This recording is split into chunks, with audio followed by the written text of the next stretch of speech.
The House will please be in order. Those not having privileges of the floor will please vacate the chamber at this time. All members and guests in the galleries will please rise as we are led in prayer this morning by the gentleman from the 53rd, Delegate Jennings. Let us pray. Dear Heavenly Father, we thank you for all the many blessings that you have given us. We thank you for bringing us here together to legislate, to try to help this state move forward. Please give us all the heart of Jesus, the heart of wisdom, the heart of patience, the heart of forgiveness. And take this as we go back into our communities to be with the people that sent us here, and let us work together to build a better and greater state. Be with our service personnel. Bless them, guide them, keep them safe, and bring them safely back home. Be with our first responders. Keep them safe, bless their families, bring them safely home each and every night. Be with this legislature as we end tonight. Take each one safely back home to their families, and then bring us all back together once again later on as brothers and sisters as we work to build and guide this state. In all these things we ask. In Jesus' name we pray. Amen. Amen. Members and guests will please remain standing as we are led in the Pledge of Allegiance this morning by the gentleman from the 12th, Doug Westfall. Thank you, Mr. Speaker. Will all our guests please join with us? I pledge Allegiance to the flag of the United States of America and to the republic for which it stands, one nation under God, indivisible, with liberty and justice for all. Members and guests may be seated. Reading of the Journal. Journal of the House of Delegates, Charleston, Friday, March 8th, 2019. The gentleman of the 19th, Doug Thompson. Mr. Speaker, I ask unanimous consent that the further reading of the journal be dispensed with and that it be approved as having been read. The gentleman of the 19th asks unanimous consent that the further reading of the journal be dispensed with and it be approved as having been read. Are there objections? Chair hears no objections. Introduction to guests. The gentleman of the 48th, Doug Miley. Mr. Speaker, with us today, paging for all the delegates in the 48th District, is my first cousin once removed, Cameron Hall, and he is accompanied by his mother, Kara Hall, and his grandmother, Susie Lance, who is my first cousin and aunt. If they would all rise and allow the House to make you feel welcome.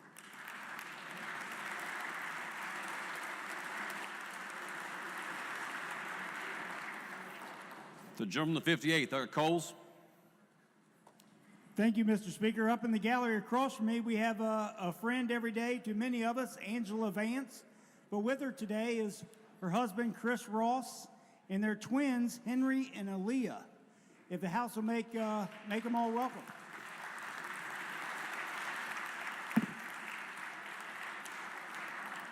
The lady from the 32nd, Doug Kessinger.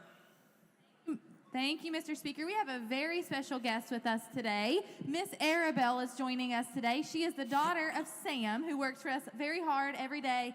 So if the House would stand and make her welcome.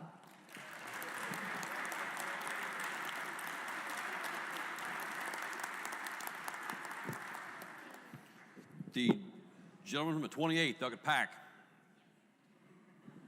Thank you, Mr. Speaker. On behalf of my colleague, Delegate Cooper, we have 3 pages from Pipestem Christian Academy joining us today. If they would please stand as I announce their name.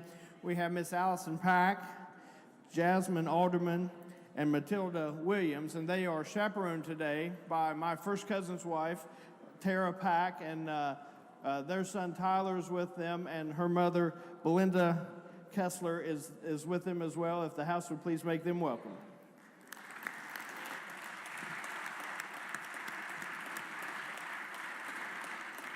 The gentleman of the 21st, Doug Dean. Thank you, Mr. Speaker. I'm very pleased to have my parents down visiting for the day, Daniel and Debbie Dean in the North Gallery, if you'll make them feel welcome.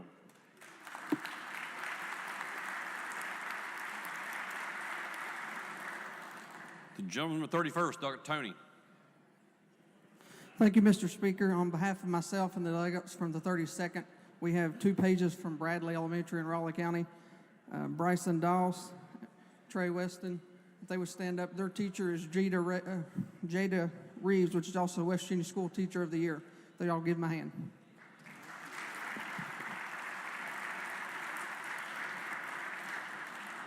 The gentleman of the 45th, Doug Martin. Thank you, Mr. Speaker. Today I have my first ever page here at the House Delegates. Her name is Sophie Lance, if you'll stand to be recognized. And her grandmother is up in the galleries, Neva Moz, if everyone will make them feel welcome.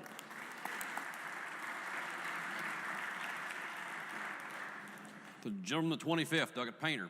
Thank you, Mr. Speaker. On behalf of Delegates Rodrigo, Tomlin, and myself, from Road Branch Elementary, I'd like to introduce the following pages. Lena Brown and Miley Meadows. They are chaperoned by Nikki Meadows and Mary Brown. If you'd stand, let's give them a big house welcome.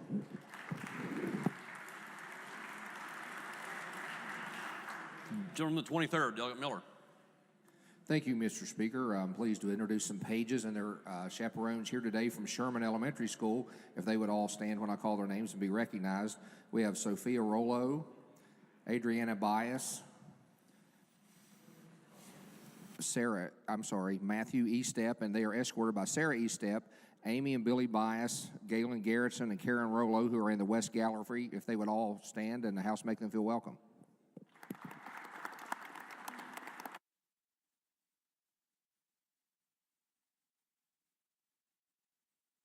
The gentleman, the 35th, Doggett Byrd.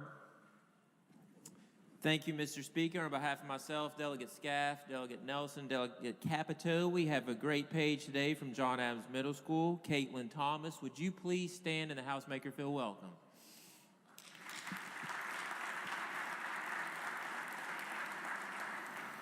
Gentleman, the 17th, Doggett Lovejoy.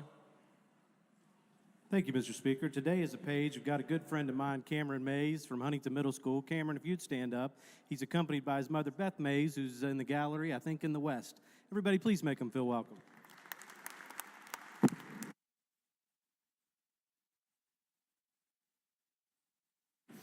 The gentleman, the 42nd, Doggett Campbell. Thank you, Mr. Speaker. On behalf of Delegate Lavender Bowe and myself, we have a page today from Eastern Greenbrier Middle School. If she will stand, Allie Wills, and she is escorted by her father today in our West Gallery, Alan Wills. Will the House please make them welcome?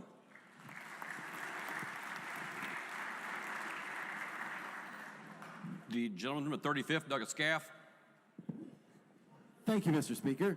On behalf of all my colleagues back here in the back of the wing corner, I'd like to introduce an intern from WVU, journalism major, working for WOWK, Miss Autumn Collins. Please make her feel welcome.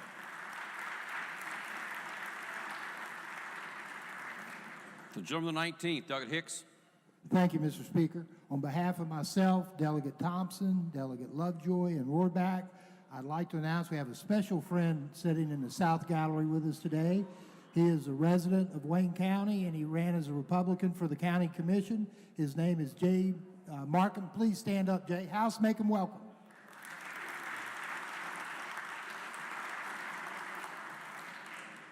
The gentleman, the 37th, Doggett Pushkin.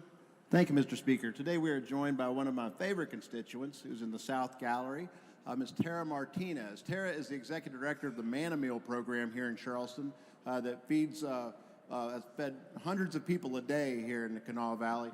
And she is also the daughter of Martha White, who works on our House Health and Human Resources Committee. If Tara would stand, would the House please make her feel welcome?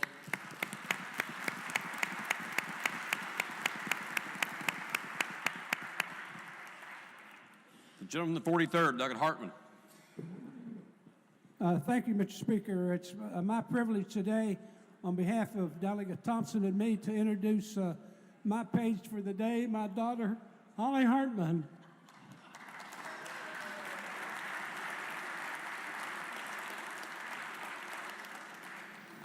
The gentleman, the 50th, Doggett Caputo. Thank you very much, Mr. Speaker. Ladies and gentlemen, I'd like to direct your attention to the West Gallery. There's a gentleman up there who has been roaming these halls longer than I have been here. He has always worked tirelessly for working families. And when he retired from the WVEA, he didn't quit there. He got very involved in the AARP. He has been their president for the last 6 years, and this will be his final session as president of the West Virginia AARP. Please give Rich Stonestreet, my friend, a big round of applause.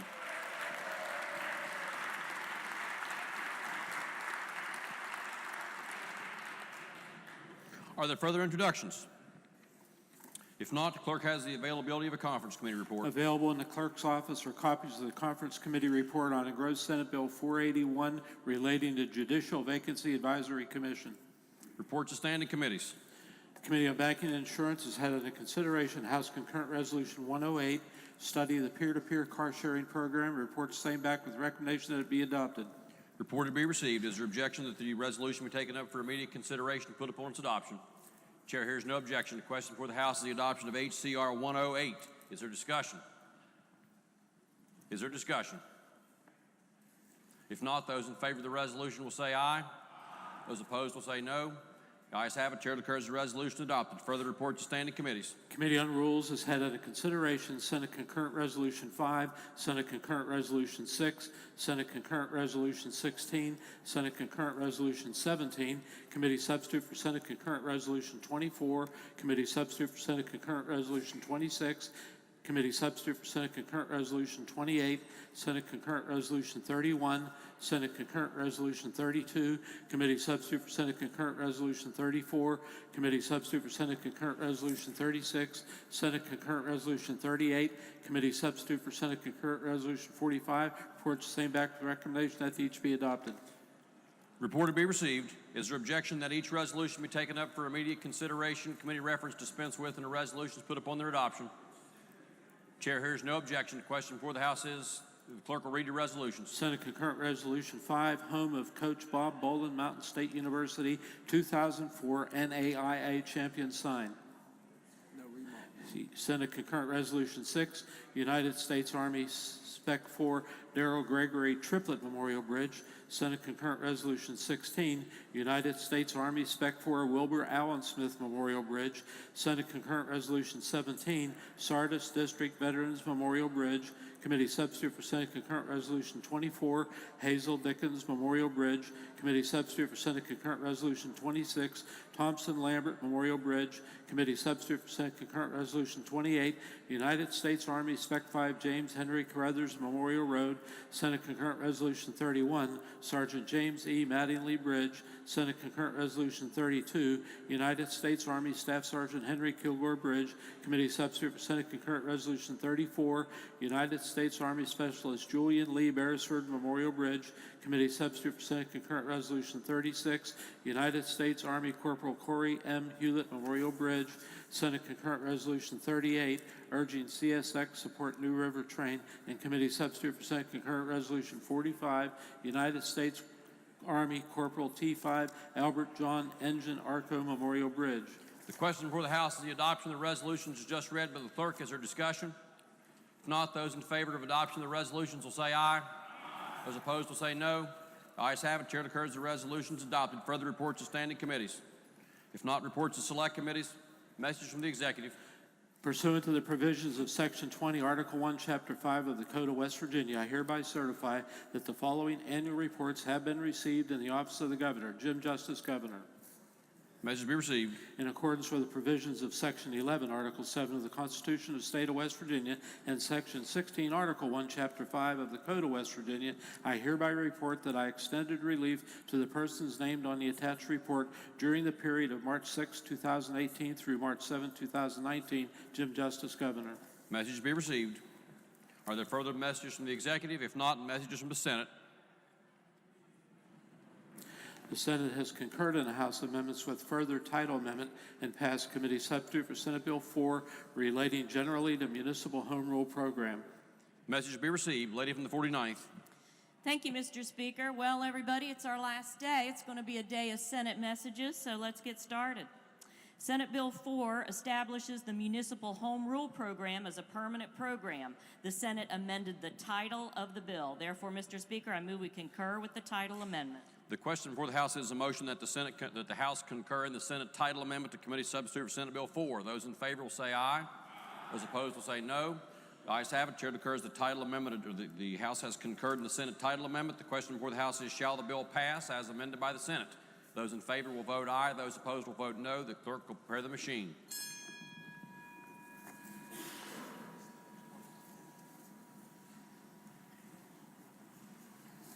Has every member voted? If so, the clerk will close the machine and ascertain the result. On this question, there are 92 ayes, 6 nays, 2 members absent not voting. A majority of members elected having voted in the affirmative, the chair declares the bill passed. The clerk will please report the title. Committee substitute for Senate Bill 4. Are there further amendments to the title? If not, the title is read. The clerk will bear and remain the title of the bill. The clerk will please communicate the action of the House to the Senate. Next message. The Senate has concurred in the House amendments with further amendment and passed Senate Bill 28, removing hotel occupancy tax limit collects for medical care and emergency services. Message to be received. Lady from the 32nd. Thank you, Mr. Speaker. The purpose of this bill is to modify allowable uses for hotel occupancy tax proceeds. The House bill removed the $200,000 limit on the amount of hotel occupancy tax proceeds that a county commission or municipality may spend annually on medical care and emergency services in the county. It also added a new purpose for spending these tax proceeds: the support and operation of economic development activities, including site development, facilities, and infrastructure. The Senate imposes a $200,000 limit on the annual amount of the tax proceeds that may be spent on the new purpose of tourism. While the House did not limit annual spending on the new purpose for spending monies dedicated for tourism purposes, the Senate amendment does preserve the House's purpose in removing the limitation on spending for emergency services and allowing new spending on economic development activities. Therefore, Mr. Speaker, I move we concur in the Senate amendment and title amendment. The lady from the 32nd moves that the House concur in the Senate amendments and title amendment to Senate Bill 28. Is there discussion? If not, those in favor will say aye. Those opposed will say no. The ayes have it. Chair declares the motion adopted. The question before the House is, shall the bill pass as amended by the Senate? Those in favor will vote aye. Those opposed will vote no. The clerk will prepare the machine.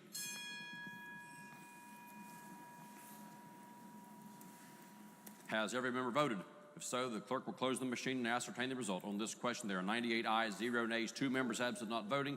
A majority of members elected having voted in the affirmative, the chair declares the bill passed. The clerk will please report the title. Senate Bill 28. Are there further amendments to the title? If not, the title is read by the clerk will be and remain the title of the bill. The clerk will please communicate the action of the House to the Senate. Next message. The Senate has concurred in the House amendments with a further title amendment on committee substitute for Senate Bill 402, authorizing the Division of Forestry investigate and enforce timber theft violations. Message to be received. Lady from the 49th. The purpose of the bill is to authorize the Division of Forestry to investigate and enforce timber theft violations. The Senate amended the title of the bill, but the amendment contains a technical error. Therefore, Mr. Speaker, I move we concur with further title amendment. The question before the House is the motion that the House concur in the Senate amendment with further title amendment. Is there discussion? If not, those in favor will say aye. Those opposed will say no.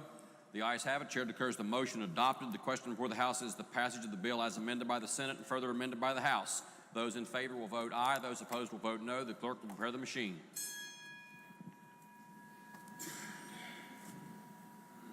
Has every member voted? If so, the clerk will close the machine and ascertain the result. On this question, there are 97 ayes, 1 nay, 2 members absent not voting. A majority of members elected having voted in the affirmative. The chair declares the bill passed. The clerk will please report the title. Committee substitute for Senate Bill 402. Are there further amendments to the title? If not, the title is read by the clerk will be and remain the title of the bill. The clerk will please communicate the action of the House to the Senate. Next message. The Senate has concurred with further amendment and passed committee substitute for Senate Bill 405, increasing limit on additional expenses incurred in preparing notice lists for redemption. The message will be received. The lady from the 32nd, Dr. Kessinger.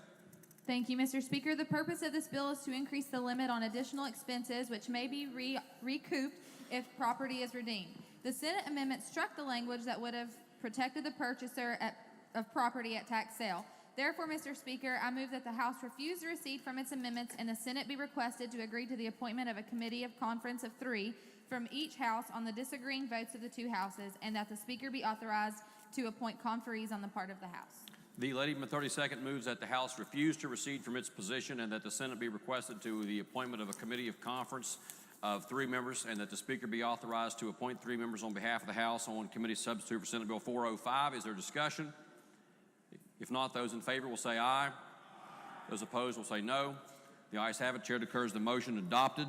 On this conference committee, the chair appoints the gentleman from the 28th, Delegate Pack, the gentleman from the 62nd, Delegate Bibby, and the gentleman from the 24th, Delegate Tomlin. Next message. The Senate has refused to concur and requests the House to recede from its amendments on committee substitute for Senate Bill 487 related to admissibility of healthcare staffing requirements and litigation. Message to be received. Lady from the 49th. Thank you, Mr. Speaker. Senate Bill 487, in medical malpractice cases involving inappropriate staffing or inadequate patient supervision, if the healthcare facility proved staffing was within state standards, it's presumed that staffing and patient supervision was appropriate. The House Judiciary amended to require healthcare facilities to also comply with federal staffing, and if staffing is less than state and federal requirements, then a contrary presumption arises that inadequate staffing and supervision caused or contributed to patient injury. The amendment also required that the jury would be instructed on these presumptions as applicable. The House approved the House Judiciary amendments. The Senate amendment requests the House recede from the House Judiciary amendment. Therefore, Mr. Speaker, I move the House refuse to recede from its amendment and the Senate be requested to agree to the appointment of a committee of conferees of 3 from each House on the disagreeing votes of the 2 Houses, and that the Speaker be authorized to appoint conferees on the part of the House. The question before the House is the lady's motion that the House refuse to recede from its position on committee substitute for Senate Bill 487, that the Senate be requested to agree to a committee of conference on the disagreeing votes between the 2 Houses, and that the Speaker be authorized to appoint conferees on behalf of the House. For what purpose does the gentleman of 67th, Douglas Doyle, seek recognition? Thank you, Mr. Speaker. That's not what it says in the system here. According to this information, the Senate okayed everything we did on 487.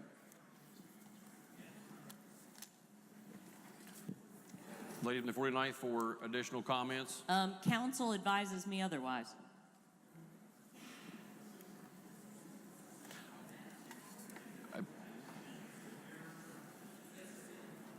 Without objection, committee substitute for Senate Bill 487 and the accompanying motion will be moved to the foot of all messages on Senate messages for further clarification. Is there objection? Chair hears no objection. Next message. The Senate has refused to concur. Requests the House to recede on Senate Bill 596, adjusting voluntary contribution amounts on certain DMV forms. Message be received. Lady from the 49th.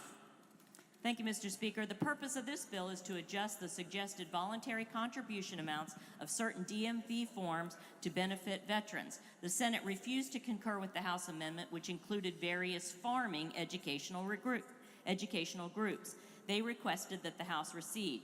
The Senate is concerned that allowing some private organizations to be included in the program might be discriminatory to other unlisted private organizations, that this may lead to litigation. Mr. Speaker, I move the House refuse to recede from its amendment and the Senate be requested to agree to the appointment of a committee of conference of 3 in each House of the disagreeing votes of the 2 Houses, and that the Speaker be authorized to appoint conferees on the part of the House. Message of the lady from the 49th moves that the House refuse to recede from its position on Senate Bill 596, that the Senate be requested to agree to a committee of conference between the disagreeing votes of the 2 Houses, and that the Speaker be authorized to appoint conferees on behalf of the House. The gentleman of the 7th, Douglas Harshbarger. Thank you, Mr. Speaker. Point of inquiry. Again, in here it says the Senate concurred with our amendments.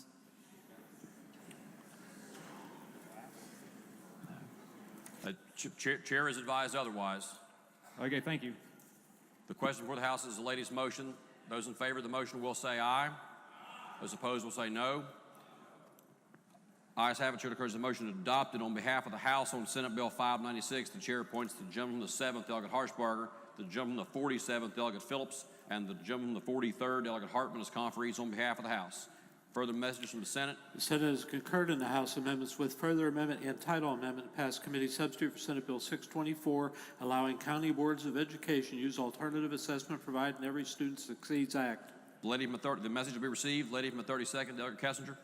Thank you, Mr. Speaker. This bill requires the state board to allow county boards of education to use a locally selected alternative to the statewide summative assessment approved by the U.S. Department of Education. The Senate amendment to the House amendment sets a limit of $100,000 on the amount the State Department of Education is required to pay for the cost of any studies required as part of the peer review process to satisfy the requirements of the federal law and regulation.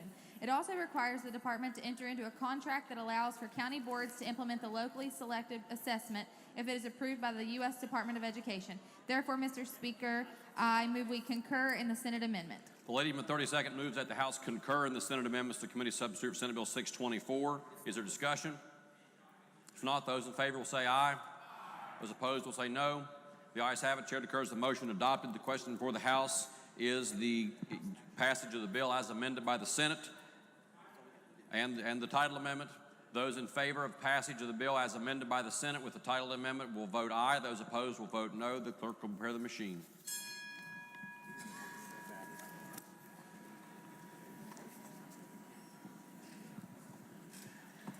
Has every member voted? If so, the clerk will close the machine and ascertain the result. On this question, there are 97 ayes, 1 nay, 2 members absent not voting. A majority of members elected having voted in the affirmative. The chair declares the bill passed. The clerk will please report the title. Committee substitute for Senate Bill 624. Are there members of the title? If not, the title as read by the clerk will be and remain the title of the bill. Lady from the 32nd, Delegate Kessinger. Thank you, Mr. Speaker. I move the bill be made effective from passage. The lady from the 32nd moves the bill be made effective from passage. Those in favor will vote aye. Those opposed will vote no. The clerk will prepare the machine.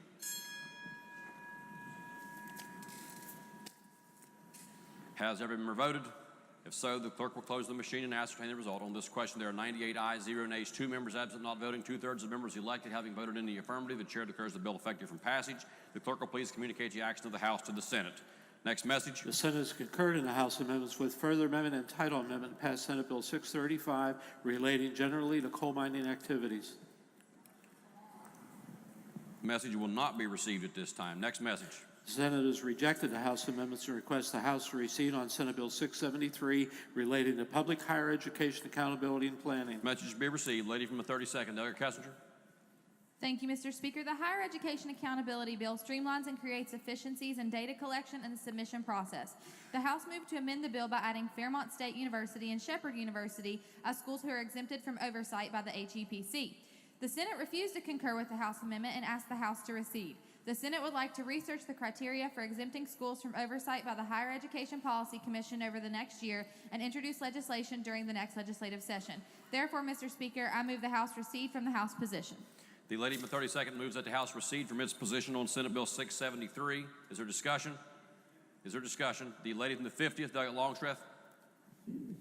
Thank you, Mr. Speaker. When this bill came over through the House, we did vote unanimously almost to let Fairmont State University and Shepherd too be exempted from this, the Higher Education Policy Commission. So the change to me is that you allow them to go ahead and be exempted, and if you want to do a study saying that there's something odd about it or it needs to be changed, then we should go back and put them back in if that's a necessity. But this, they do not use this. They have their own monies, and I would ask you to vote against this and not to concur with the Senate amendment. Thank you. The gentleman of 36, Delegate Rowe. Thank you, Mr. Speaker. I think that this is a very orderly process. This is a sea change to put exemptions in for 2 of the universities. They certainly may qualify, but the point is how do they qualify? And do other universities and colleges qualify? This is very dangerous territory for us to do on just simple amendments, and my recollection is maybe that was an amendment on the floor. We need to study this. I think it's appropriate, and I urge the members to support the recession on the amendments. The lady from the 48th, Delegate Waxman. Thank you, Mr. Speaker. I have to agree with the gentlelady from the 50th. Fairmont State needs to be flexible and needs to be able to make changes very quickly, and to have to go through a bureaucratic process that slows that down makes them less competitive and provides less of an education service to the business community. So I would hope that we can not recede to the Senate and vote this down. Thank you. Are there other members who wish to speak to the motion? Again, the question before the House is the motion that the House recede from its position on Senate Bill 673. Those in favor will say aye. Aye. Those opposed will say no. No. Noes appear to have it. A roll call has been demanded. Is the demand sustained? Demand is sustained. Those in favor of the motion that the House recede from its position on Senate Bill 673 will vote aye. Those opposed will vote no. The clerk will prepare the machine.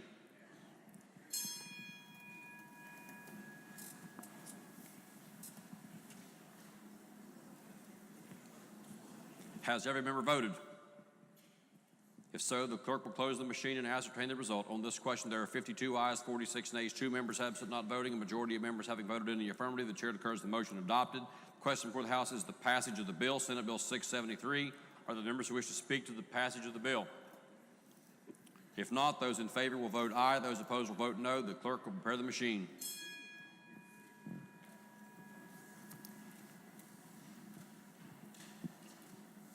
Has every member voted? If so, the clerk will close the machine and ascertain the result. On this question, there are 84 ayes, 14 nays, 2 members absent, not voting, a majority of members elected having voted in the affirmative. The chair declares the bill passed. The clerk will please report the title. Senate Bill 673. Are there amendments to the title? If not, the title is read by the clerk will be and remain the title of the bill. The clerk will please communicate the action of the House to the Senate. Next bill and next message. The Senate has passed with amendment and a title amendment, committee substitute for House Bill 2001 relating to exempting Social Security benefits from personal income tax. Message to be received. Lady from the 49th. Thank you, Mr. Speaker. The purpose of this bill is to eliminate the state income tax on Social Security benefits. The Senate amendment changes the House's full exemption for a Social Security benefit for all taxpayers effective January 1st, 2019 by changing the exemption to a 3-year phase-in beginning July 1st, 2020, and only for taxpayers with a federally adjusted gross income of $100,000 or less if married filing jointly, or $50,000 if single or married filing separately. While not eliminating taxation on Social Security taxes entirely, the Senate amendments to that partially exempt them from a tax are a compromise between the two positions of the two houses and preserves the House position in passing the bill to provide tax relief to our senior citizens. To avoid a code conflict, the bill also contains the provisions of Senate Bill 472, which extends the full exemption from personal income tax for military pensions to members of the last 2 branches of the Uniformed Services of the United States, the Public Health Service and the National Oceanic Atmospheric Administration, beginning January 1st, 2019. The Senate has amended the title to reflect these changes. Therefore, Mr. Speaker, I move we concur in the Senate amendment and the title amendment. The lady from the 49th moves that the House concur in the Senate amendment and title amendment to committee substitute for House Bill 2001. The question is on the motion. The gentleman from the 55th, Douglas Spinagle. I'm going to urge us to reject this. The House's position was to eliminate Social Security, not to phase it in and then cap it at $50,000 and draw an exemption out, or $100,000 for married couples. This isn't eliminating the tax on Social Security. You're just raising the limit that you can deduct it. I campaigned on, and I know many people campaigned on, eliminating the tax on Social Security, not phasing it out and then capping it so only certain people get it and everybody doesn't. This should not be double taxation on everybody. This tax should be eliminated in its entirety. So for those reasons, I hope that we reject the Senate's, do not concur in the Senate amendment with title amendment and reject it flat out and tell them to recede from their position. The lady from the 38th, Doug Graves. Thank you, Mr. Speaker. Well, I didn't think that this day would happen, but I'm going to rise in support of the gentleman in the corner. I completely agree with his assessment. So I find this discriminatory, what the Senate has done. We're going to discourage people who've worked hard all of their lives and who have this arbitrary threshold. We said we were going to eliminate Social Security tax. We said we were going to do it on everybody. We're not going to discriminate. We're not going to discriminate on the low end. We're not going to discriminate in the middle. We're not going to discriminate up top. I completely disagree with what the Senate has done. I find myself in the unenviable position of, do I vote for this because it's better than nothing? Only if we come back and fix this oversight by the Senate will I agree to this. That's my hope. The gentleman from the 30th, Doug Bates. Thank you, Mr. Speaker. With the majority leader yield for question. Yes. Thank you. And I appreciate the willingness to discuss this in a little bit more detail. I think it's important. This is an issue, as the gentlelady said, we all campaigned on. And what I promised was to eliminate the tax on Social Security. And I know I had many discussions with the chairman and other members of finance about how we would go about that. Just to look here, what I'm concerned about is an issue that we came up about, the fiscal cliff. So under the proposed amendment from the Senate, if I made $50,000 and won, would I get, and I was a retiree, would I get this tax cut? No. And if I was married and filing jointly and I made $100,000 and won, would I get this tax cut? No, I believe their concern was some people said they didn't want to give a tax credit to the rich. Yeah, and I actually took that position as I went into this negotiations. But with further discussion, one of the things I think, and can I speak to the bill? Thank you, ma'am.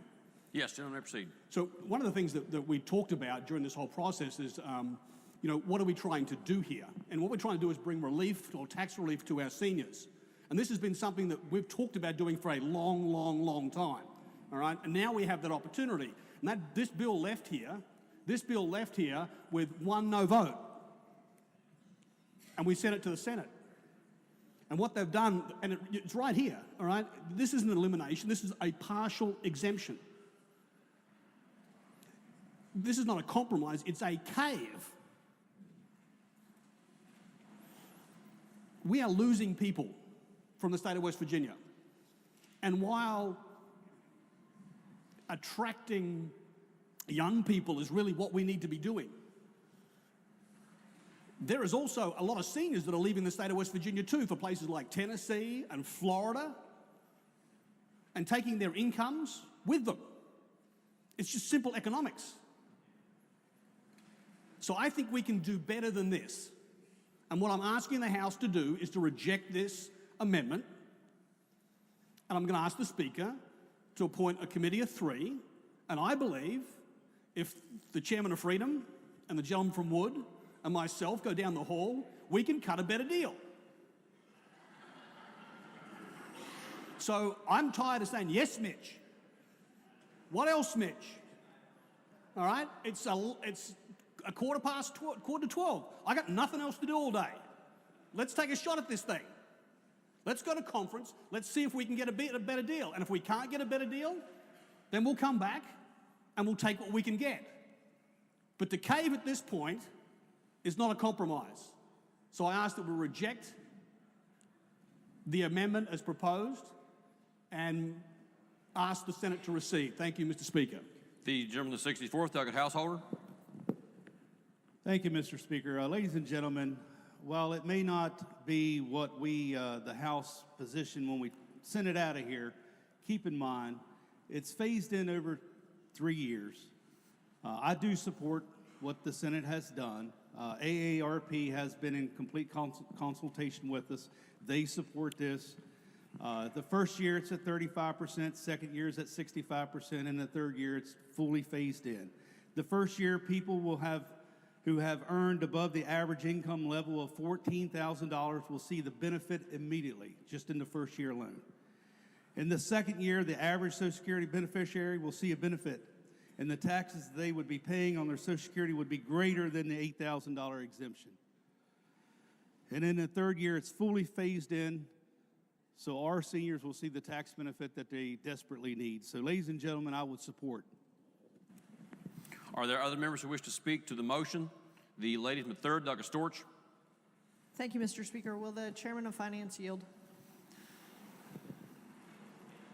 Yes. What will rejecting this, the Senate's message, do to the budget? The revenue estimates, the governor's revenue estimates had the $50 million cost of the House position fully in the revenue estimate. If we support what's sent over here today, that leaves us an additional $48 million. We're only taking $2 million the first year. So I would say just to keep it as is, support it. Like I said, AARP, they're on board with this, and our budget's already done, so let's just move forward. I respectfully appreciate your position. I'm just trying to get in my mind wrapped around what it's going to do to the budget. So you're saying $2 million impact? $2 million the first year, yes, because it's phased in 35% the first year, then it's phased in at 65% the second year, fully phased in on the third year. Thank you. The gentleman from the lady from the 51st, Douglas Fleischauer. Thank you, Mr. Speaker. Just clarification of where we stand. I'm looking at Rule 3 of the joint rules in the second paragraph. So the gentleman from Raleigh asked to oppose the motion to concur. And the way I'm reading that is that if we vote no, that automatically converts the motion to insist to being a motion to recede, which he mentioned. Is that a correct reading of our joint rules? Chair was just discussing that rule with the clerk. It is the chair's opinion that the lady is correct. So a red vote means that you will turn a motion to concur into a motion to ask the Senate to recede from their position. Wouldn't turn it into, it would just be tantamount to having Automatically. adopted that motion. The message that the House would send the Senate would be one to recede. Thank you. Thanks for clarifying. The gentleman, the 48th, Doug Miley. A point of inquiry, Mr. Chair. Yes. So, getting back to what the gentleman from the 30th was saying, if we vote red on this and turn it into a refusal to concur with the Senate's amendment, it will likely go to conference. And if the conference committee doesn't result in an agreement, what will the position then be of this bill? If the conference committee does not reach agreement, the bill would die. Okay, thank you. The gentleman, the 55th, Doug Spinagle. Will the finance chairman yield? Chairman of Freedom? Yes. My good friend, you said the Senate bill only costs $2 million and the House version costs $50 million. Is that correct? Right, because remember, the House version, we were fully implementing, year one. Okay, that's all. I just wanted to. Yeah, and keep in mind, if we have to support to concur, or there's a $50 million hole that could happen in this budget, which I believe then the governor would veto it. So. But there's also unappropriated funds up to over $39 million right now. $39 million, that's right. But that's, once again, I support what the Senate has done. We should concur. AARP is on board with this. Everybody. So. Okay. Permission to say something. This one more. Yes, gentlemen, proceed. So our bill costs $50 million and the Senate bill costs $2 million. What type of tax relief are you trying to provide in here? I mean, $2 million or $50 million. Now, we could go to conference and phase it in to keep the price down for this particular budget year, but we're capping it at 50,000, you're capping it at 100,000. How many people are going to be able to use this thing? I didn't camp, and it's double taxation. West Virginia is one of 13 states that tax Social Security. You pay it on your payroll, and then when you retire, you pay it again on your taxes. We should not have double taxation on anything. That's just outrageous. And we all campaigned to eliminate it, and to come in here and cave and just carve out a little exemption. You're not getting rid of it. You're carving out an exemption. That's just flat out slaps every voter in the face that you said that you were here to eliminate it.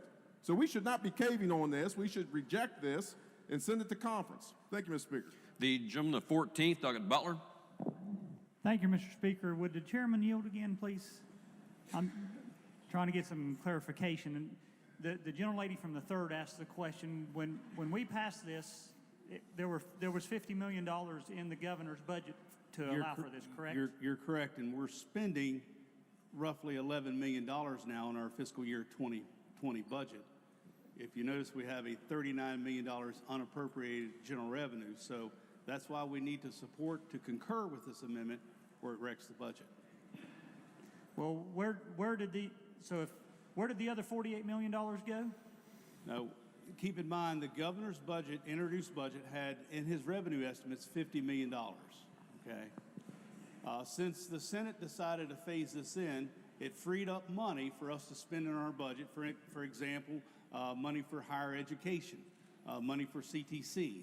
So approximately $11 million of that $50 million was spent in our fiscal year 2020 budget, which leaves an unappropriated general revenue balance of about $39 million. So it's why it's important to concur and to pass this today. So if we did not concur and went back to conference, would it be possible to reduce some of the other spending to get back to the House position on this?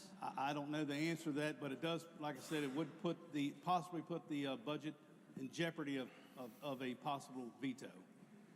So the best thing I can tell you to do is to support to concur. Our seniors will get the elimination of the Social Security tax. It'll be phased in. And like I said, once again, AARP is on board with this. All parties seem to be on board. All right. Thank you. Thank you, Mr. Speaker. The gentleman, the 51st, Doug Piles. Thank you, Mr. Speaker. Will the chairman continue to yield? Yes. Thank you, Mr. Chairman. The bill that I introduced and the bill that came from the governor did not provide for or did not make taxpayers choose between the standard deduction and the Social Security exemption, and then at some point that got changed to make taxpayers choose. It's still the same. How is that handled in this phase-in? It's still the same. The recipient could choose the 8,000 or whatever benefits them the most. They still have complete flexibility. Still the same. So the taxpayers choose between either Exactly. the standard deduction or the exemption. You're right. The $8,000 or whichever is greater to their benefit. All right, thank you. The gentleman from the 66, Douglas Espinoza.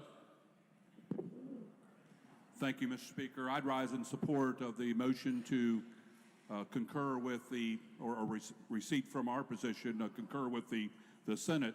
I think what some of our colleagues here are suggesting is a pretty high stakes game of chicken, which could leave our seniors left out from some very important tax relief. Clearly, what's being offered by the Senate isn't all that we had hoped for this year. However, it does provide meaningful relief and a reasonable, predictable plan to move forward to provide complete relief here over the next 3 years. So rather than put our seniors at risk the real possibility, as our colleague from the 48th pointed out, of basically coming away with nothing for our seniors, I'd urge support for this motion to guarantee relief for our seniors this fiscal year. The gentleman from the 19th, Doug Hicks. Thank you, Mr. Speaker. I got a question for the chair. Would he yield, please? With this 50,000 limit phased in, what percent of the West Virginia taxpayers are we going to cover versus the prior exemption? Yeah, we don't have the numbers of how many taxpayers there are, so I couldn't answer that. But I can say that anybody under 32,000 filing joint basically is exempt from paying any Social Security tax, and anybody under 25,000 single is exempt. So, okay, thank you. Lady from the 4th, Dr. Zukoff.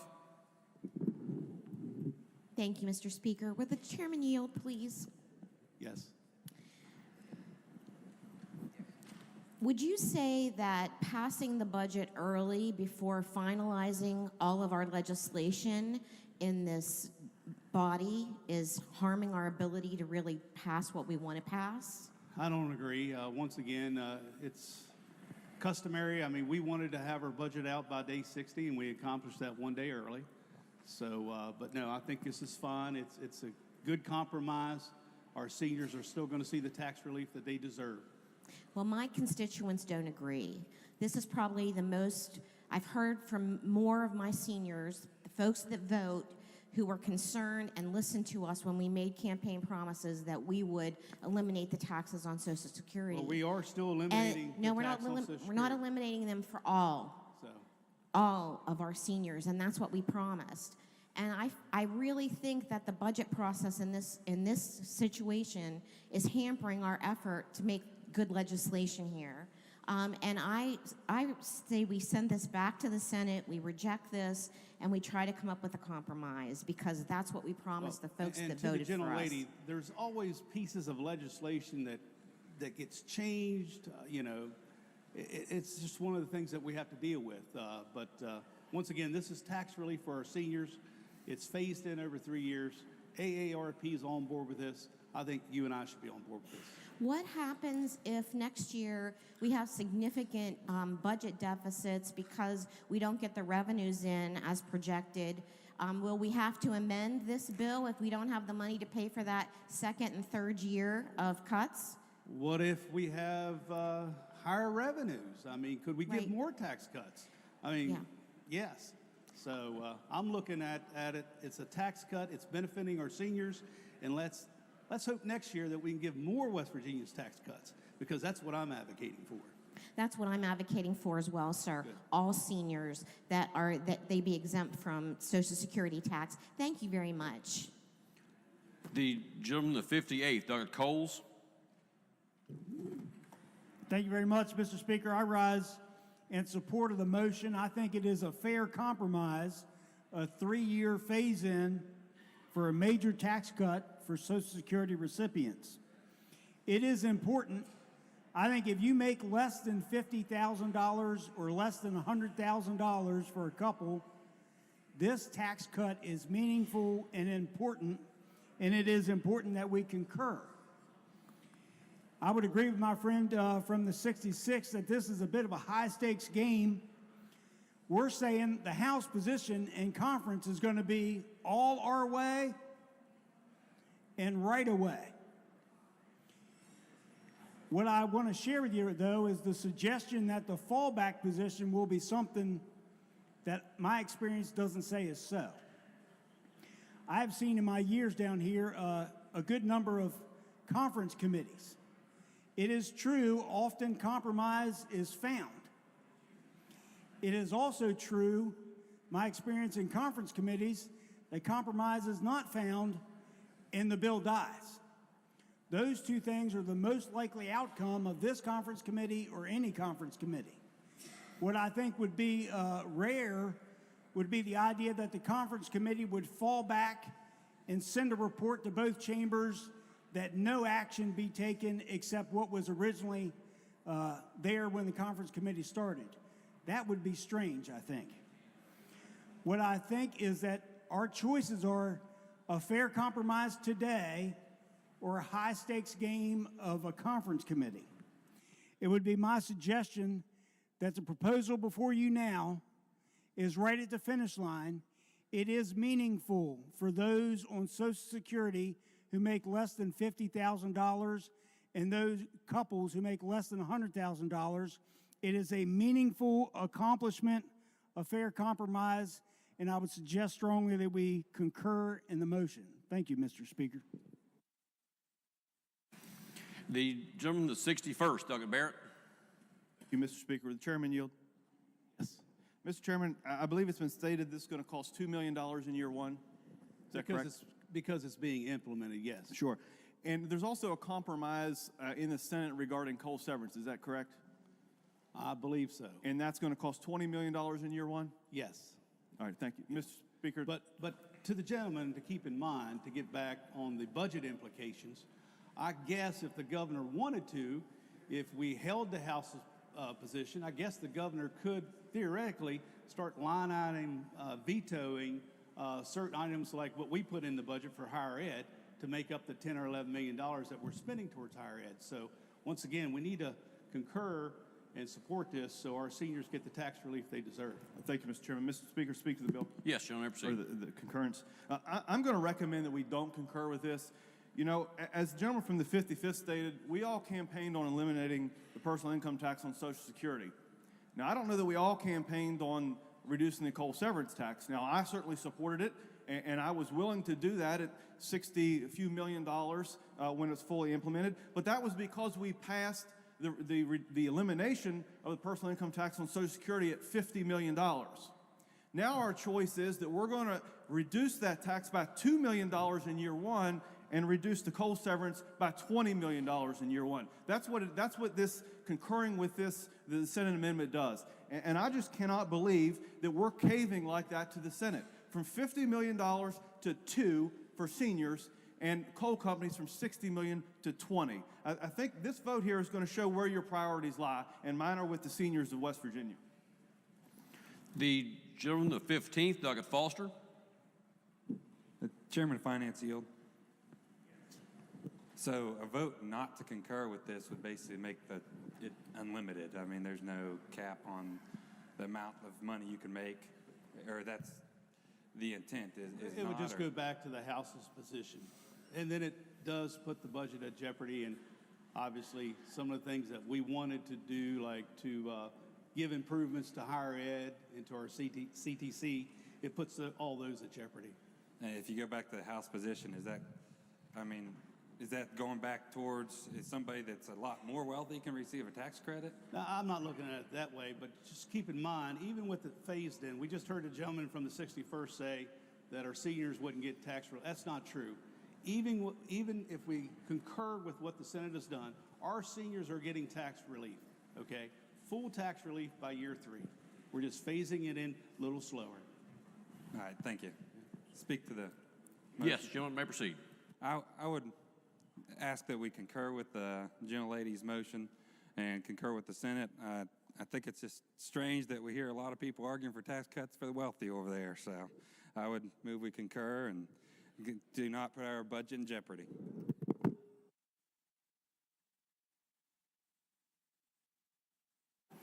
The gentleman from the 35th, Douglas Scaff.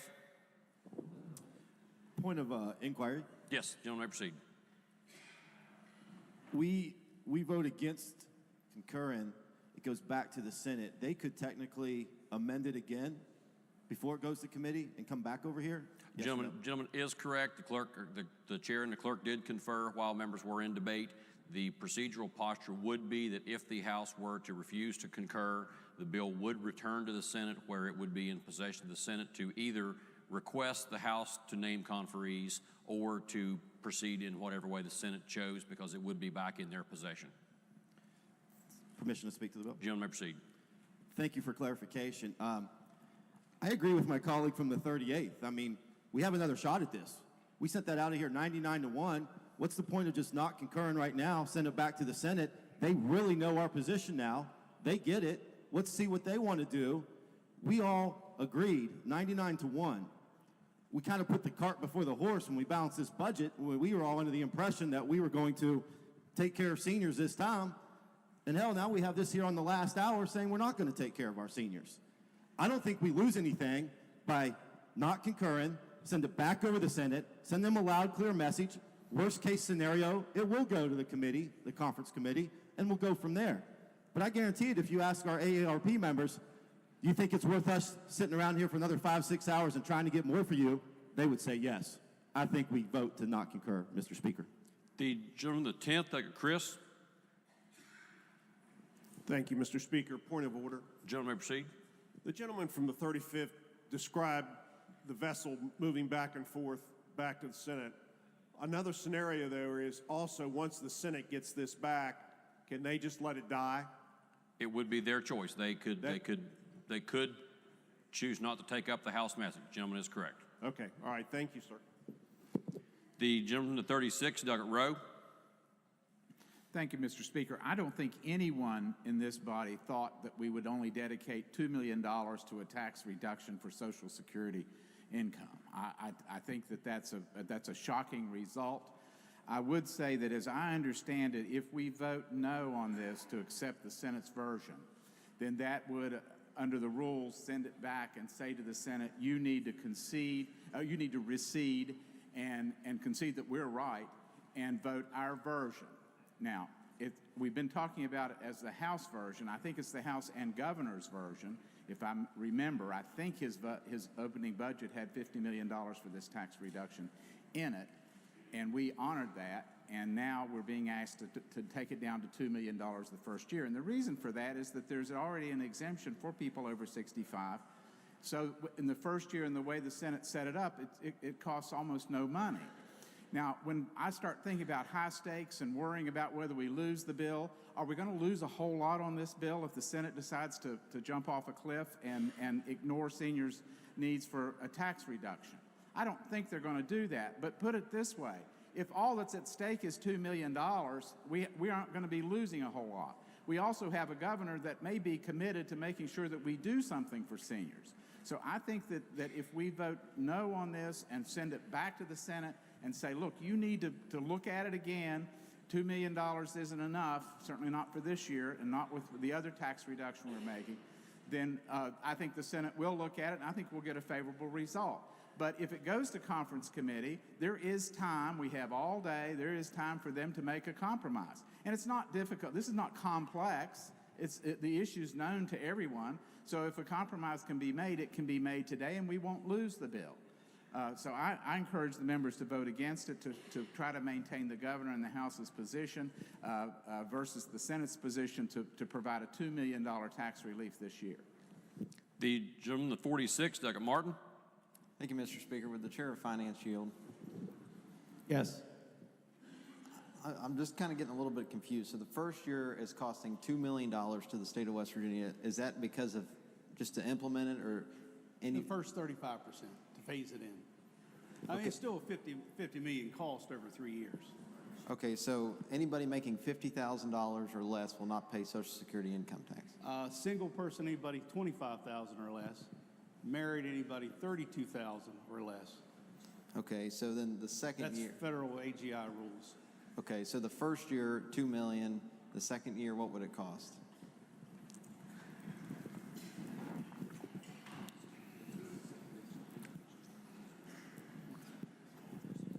We're trying to find those numbers.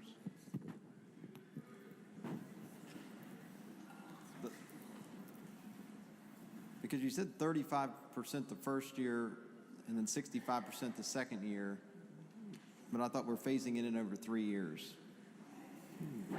You are correct.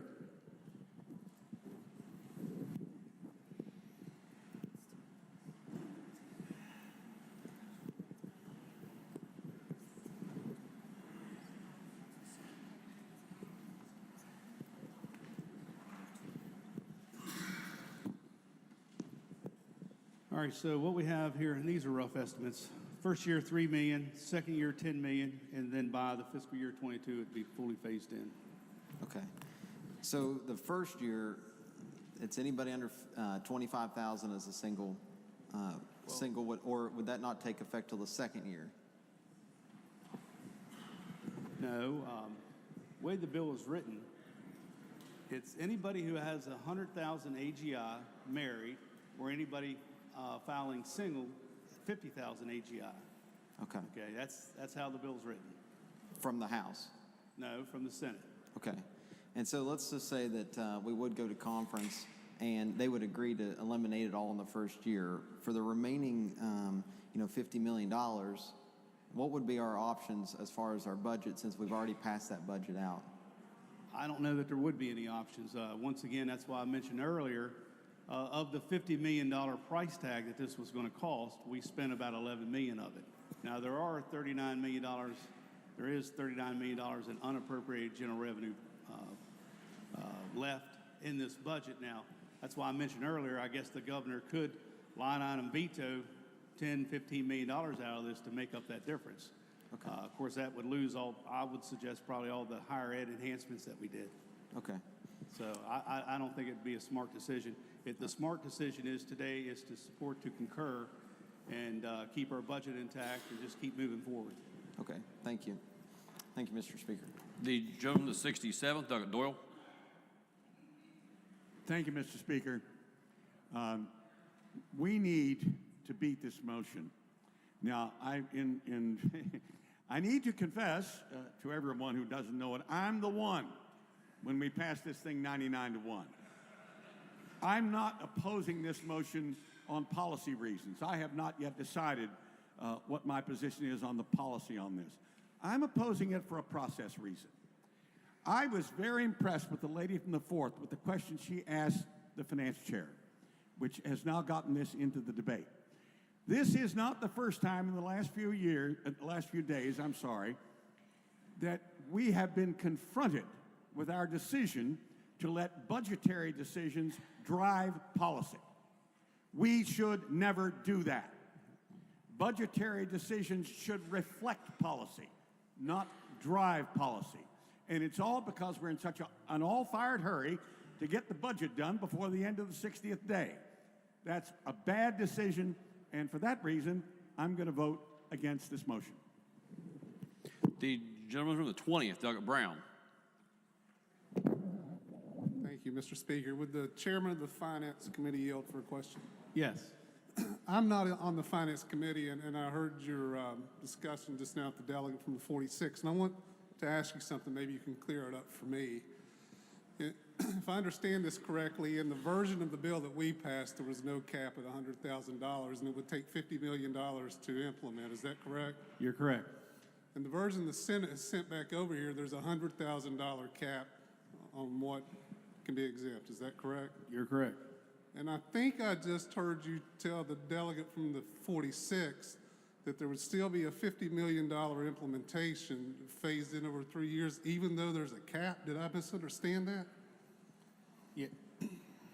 I stand corrected. For 3 years, it would be $25.2 million to phase it in. Oh, okay. So we're even on 3 years, we're cutting the amount of money we exempt for our seniors under the Senate's version. Is that correct? Well, I guess that's one way of looking at it. Yes. Okay, I just wanted to make sure the numbers in my head added up because Yeah, they just weren't making so I sense. can stay over here. corrected. It's approximately, and like I told the gentleman from the 46, these are approximate numbers. 3 million for the first year, 10 million for the second year, 25 million third year. Okay, thank you. The gentleman from the 27th, Douglas Porterfield.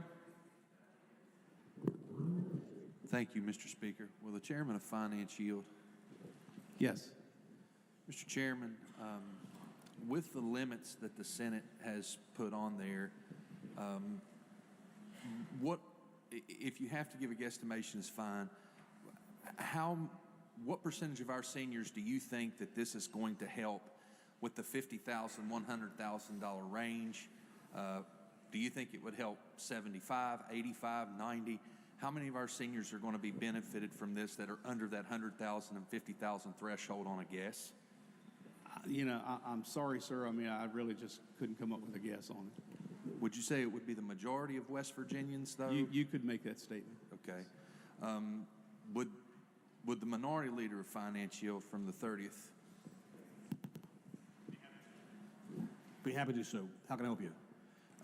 Would you agree that, like, I know we sent out of here, and I think it's everyone's desire here with the 99-1 vote, and our one delegate that was a 1 said he just, not sure about it. I think we all want to help our seniors. Do you agree that the $50,000 and the $100,000 markers is going to help most of our people here in the state of West Virginia? Do you think it would help half of them? What would be your numbers on that, Minority Chair? I'm sorry, I simply don't have that information or access to the resources that the Chair of Finance has. I just know that if we eliminate it, it's all our seniors. I got you. So I'm not going to have to worry about the person I see in Kroger who did get a cut, who didn't get a cut. And the gentleman from the 15 suggested that this is a tax cut for wealthy people. And this is about keeping our seniors here in West Virginia, being true to a promise that we made, and putting money back in the hands of people that have already paid tax once on this income. So I hope that helps with your question. It does. Thank you, Minority Chair. Thank you, Chairman of Finance. May I please speak to the bill? Gentleman's recognized.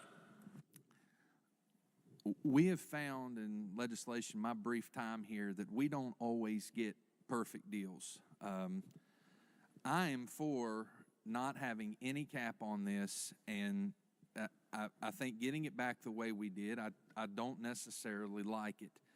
But what I have found in the negotiation process and legislation, that oftentimes if everybody is somewhat upset and not got everything they want, that good things have happened, even if they're not the best things.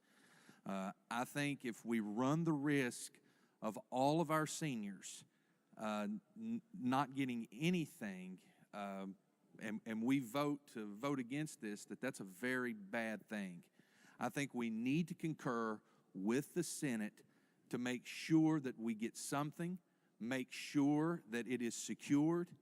And for our seniors, I don't think that we're going to have a huge percentage of seniors that make over $100,000 a year in our state. And I don't think we're going to have a lot of single people that are going to have over a $50,000 range on Social Security.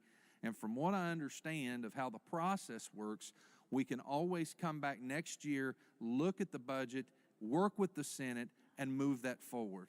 I think we need to take this as a victory, even though it's not exactly what we want, and move forward. I urge concurrence with the Senate resolution. Thank you. The gentleman from the 35th, Doug Nelson. Yes, thank you, Mr. Speaker.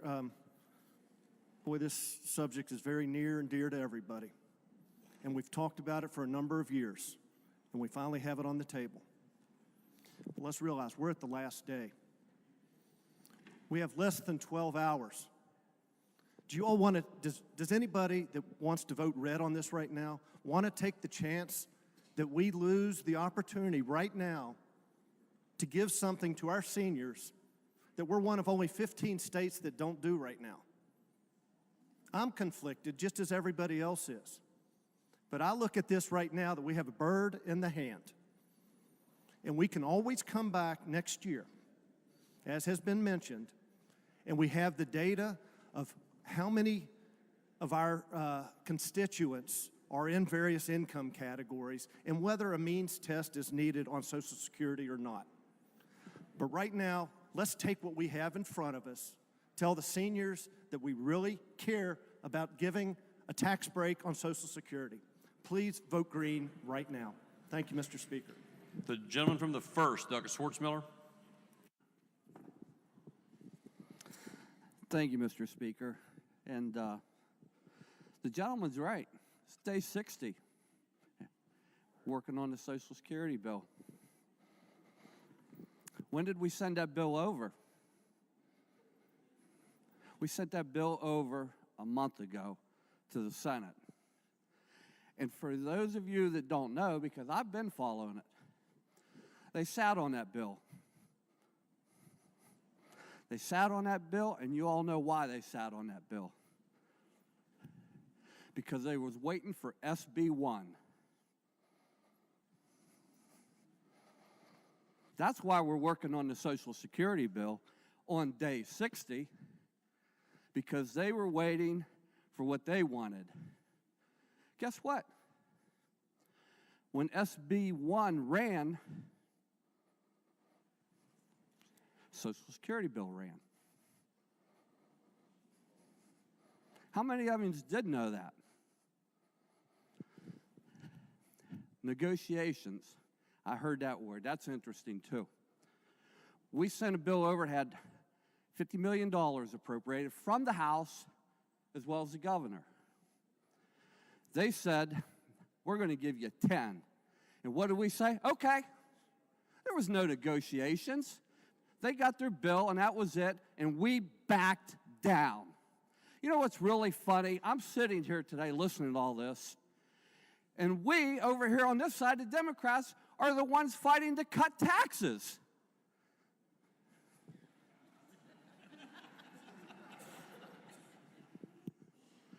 If you'd read the papers, you'd think we're the bad guys when it comes to cutting taxes.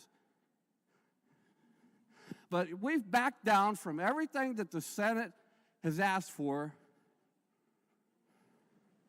Everything. Give them everything they want. Except one little thing, and they're still pouting over that.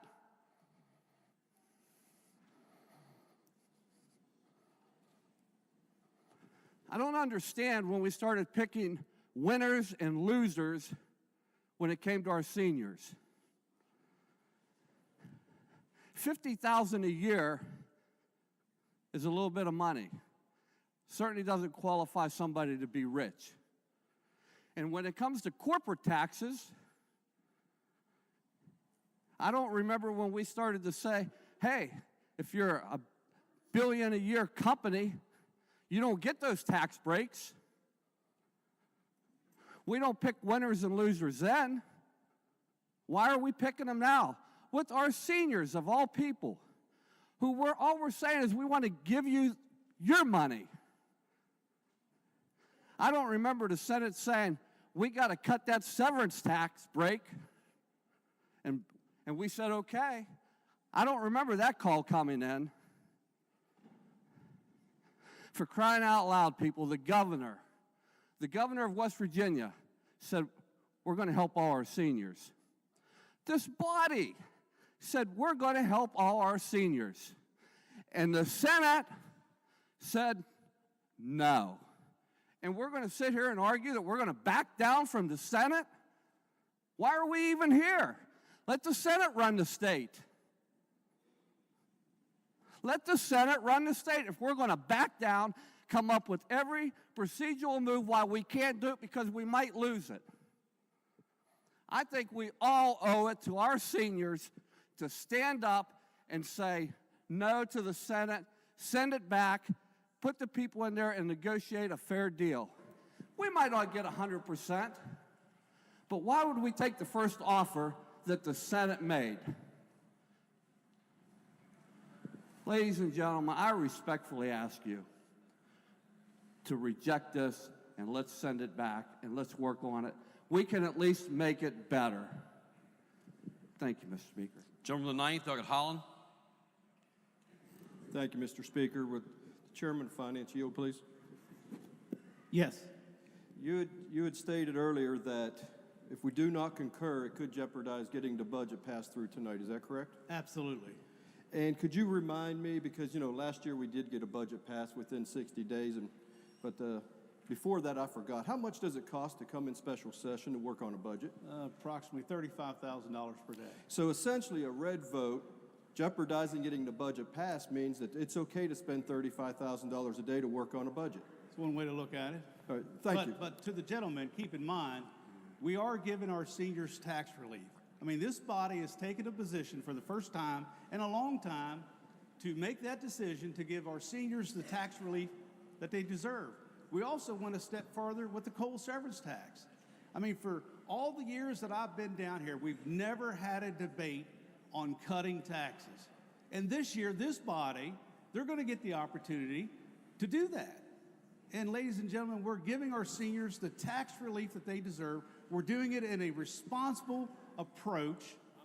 And let's move forward with this. Let's concur, and then we can go back and you can tell your constituents that you fought for them. And this is the first time that I've been down here in my 9 years that I've seen any tax cuts. So essentially, as of today, the seniors get no tax cuts on Social Security. You're absolutely right. Thank you. Thank you, Mr. Chairman. Thank you, Mr. Speaker. The gentleman from the 8th, Doug Anderson. Thank you, Mr. Speaker. I kind of share the sentiments of the gentleman from the 35th. This decision tugs on my heartstrings, and I'll share with the body for just a moment. A lifelong friend of mine is a process that I started with the first grade with,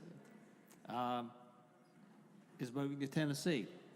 Tennessee has no income tax, period, on anybody. They do have a 9% sales tax. People make these kinds of decisions to locate in this state or to move from this state. He's made that decision. He's my age. We have before us a bill. Do we refuse to concur with the Senate amendment and risk losing it for everyone and double down, go to conference? The bill could die, or we could prevail, or they could not appoint conferees. Or do we take what we get? I've come to the reluctant conclusion I'm going to vote with the majority leader to concur with the Senate, even though this will not get me a tax cut. Fortunately, I will fall a little bit above that $50,000 mark. But I don't vote here what is best for me personally. I never have and I never will. I look at what is best for the people of this state. This is incremental. I don't like what the Senate did. If I ruled on my motion now, I'd say stuff it to the state Senate. Let's reject it and go to conference. But I'm, quite frankly, rolling the dice on somebody else's money because this proposal from the Senate will not affect me one way or the other. It will not get me a tax break. But I'm fortunate enough to be in that position in life. But for our seniors who are not in that position, but this will give them a little bit of a break on their utility bills. It will give them a break on their rent or whatever they want to apply this money to. Then let's take what we can get at this time. But I would also suggest to this body that we need, in the interims, to do a comprehensive study of this issue, our income tax, our competitiveness with other states in this area, and look at crafting a comprehensive tax reform package that will meet the needs of the citizens of this state. So I have to reluctantly at this time vote to concur with the Senate amendment, not because I want to, not because my heart tells me to, because my head thinks that this is, on the 60th day of the session, what we have to do. Thank you, Mr. Speaker. The gentleman from the 48th, Doug Miley. Mr. Speaker, I've sat here and listened to a lot of comments, and I urge rejection of the amendment. And to address the comments by the gentleman from the 8th, the 35th, and the 9th, there's a sense of urgency. Well, let me remind you, we are starting a special session 5 minutes after we adjourn. And we're going to have that special session that's going to cost the taxpayers money, not because of anything this side did or anybody in this body did, but because of the actions of the Senate and the governor. And so we're having that special session. There is no sense of urgency. We can indeed reject the Senate and stop letting the Senate drive the train on every significant piece of legislation down here that ends up crashing and burning and not helping the people we came down here to help.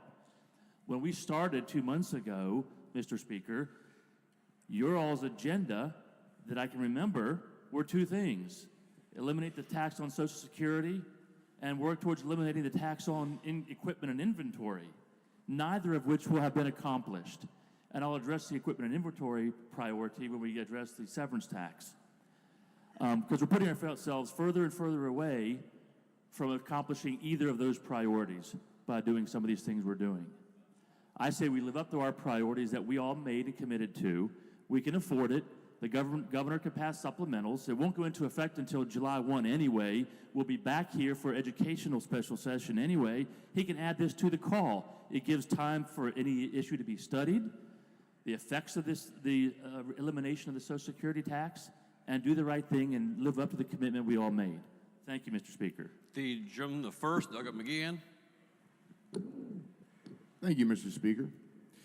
I'm going to go ahead and join with my colleague from the Fighting First in his call to cut taxes. You know, it's now or never, really, on this issue. You know, these surpluses that we have are unsustainable. They're not going to last.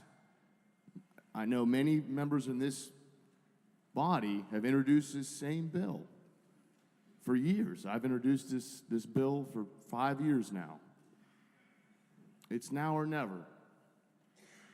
I say we hold the line, we refuse to concur, put this bill back over in the Senate's court, and let's go from here. But this rhetoric about how if we don't submit to the other side of the building, we're going to lose the bill, there's no other way around it, it's going to wreck the budget. I just don't believe that, because if there's a will, there's a way. The gentleman from the 43rd, Doug Thompson. Thank you, Mr. Speaker. Would the chairman of finance yield for a couple more questions? Yes. All right. So I'm trying to wrap my head around this. Okay, hypothetically, you have a married couple. One is drawing Social Security. One is still working or drawing a pension. Their income is over $100,000, so they would not qualify. Is that correct? Yes. Okay.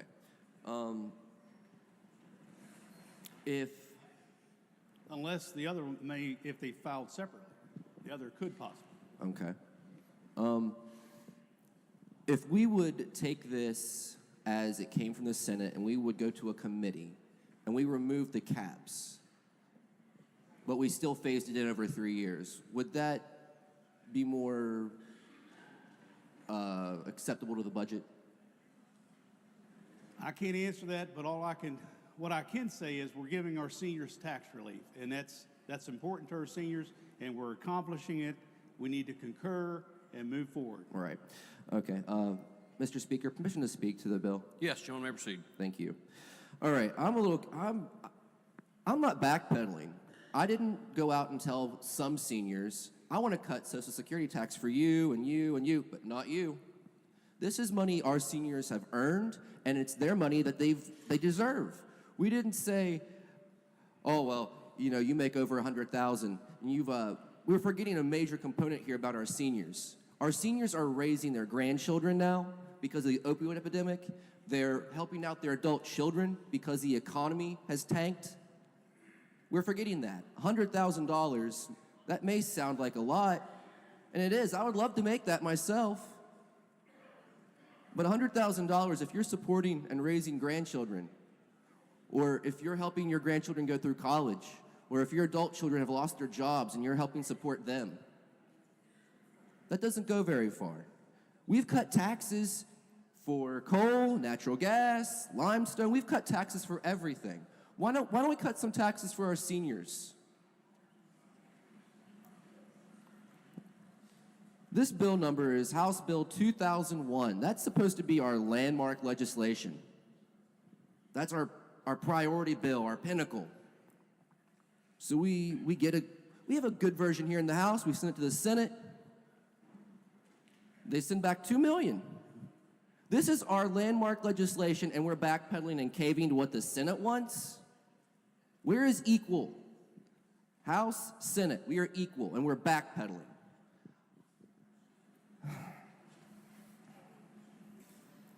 I just don't understand why we're even having this debate.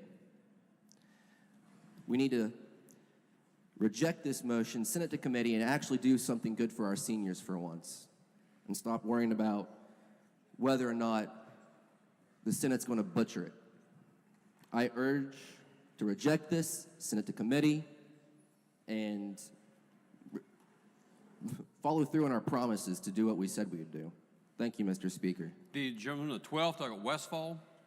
Speaker, I call the question. The gentleman on the 12th moves the previous question. Is the demand sustained?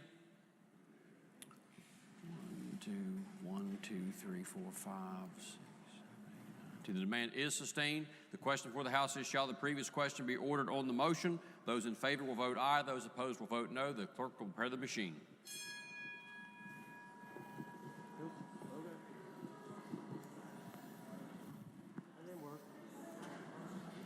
Has every member voted?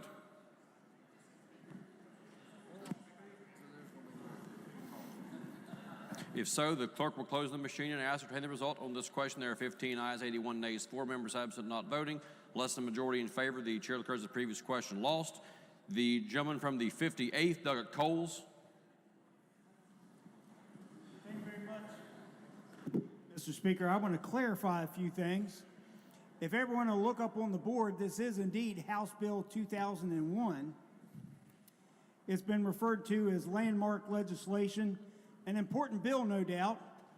House Bill 2001 is sponsored by 11 members of the Majority Caucus. I think it's probably important to clarify that the question before you is not allowing the Senate to drive the train.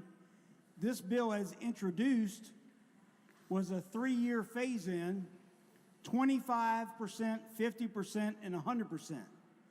This bill, Mr. Speaker, as introduced, provides $46 million a year in tax relief to senior citizens on Social Security. $46 million in tax relief in House Bill 2001 as introduced. It takes 3 years to get there. $3 million the first year, $8 million the second year, $35 million the third year,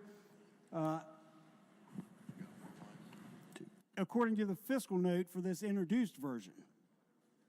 It also had in there the income requirements of $50,000 and $100,000.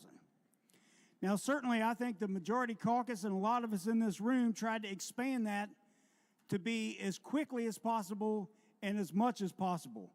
That was a great effort. What my problem is the idea that we're falling back or we're giving into the Senate in some way. We tried to expand it to do as much as we could, as soon as we could. This position that the question that is before you now is indeed a fair compromise. Tens of millions of dollars in tax relief for senior citizens at the finish line.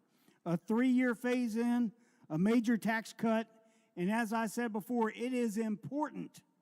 It is meaningful to people on Social Security. The fallback position is as House Bill 2001 was introduced. I would urge that we concur in the motion before us. Thank you, Mr. Speaker. The lady from the 32nd, Doug Staggers. Thank you, Mr. Speaker. As a senior, when you get in your 70s and 80s, waiting 3 years for something becomes a little more interesting than being 18 years old and waiting 3 years. Let's do it now. Come on, man up. The gentleman from the 19th, Delegate Hicks. Thank you, Mr. Speaker. While I don't like the changes the Senate made to our bill, which went to them at an almost unanimous vote, 97-1, I'm somewhat concerned that sending it back to them with a hard no to their changes is possibly going to kill this bill. I'd rather see our seniors benefit at least 60% of them, and I think this bill will do that. And then we can come back again next year and add to that. So for that reason, I'm going to reluctantly vote for this bill. Thank you, Mr. Speaker. The gentleman from the 36th, Delegate Robinson. Thank you, Mr. Speaker. The gentleman from the 27th asked a good question a little bit ago. He asked how much tax relief or how many people were going to get some tax relief from this. And that's a great question. And what I've found is we sent over 100% of tax relief for our senior citizens. That's the bill we sent out of here, 100%. Now, in the words of our finance chair, we sent 100% freedom over there. We sent 100% tax freedom over there to our senior citizens. What they sent back was 4%. 4% tax freedom back to us. So we said we want to give them 100% freedom.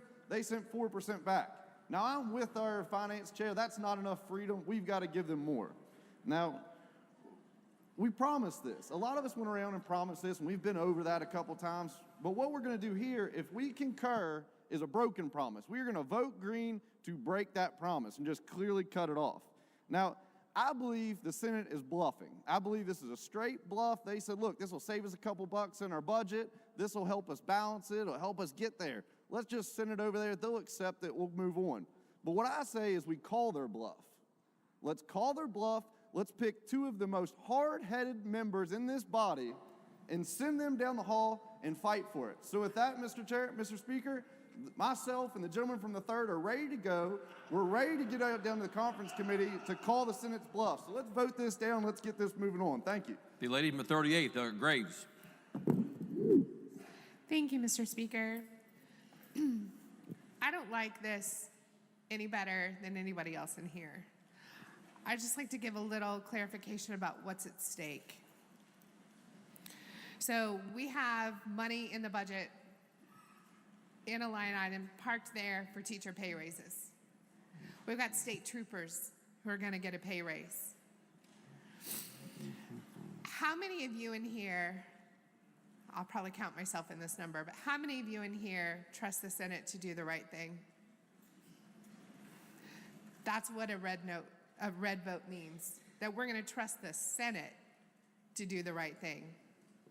And I realize I probably just eliminated all hope of ever becoming a senator, but that's okay. I like what we do in this body. We tend to do the right thing. We're closer to the people. So I'm just going to also point out, we passed the budget on time. I mean, that's our job, right? It's the very last day of session. I don't think, as much as I absolutely hate this, that we can risk all the work that we've done to this point.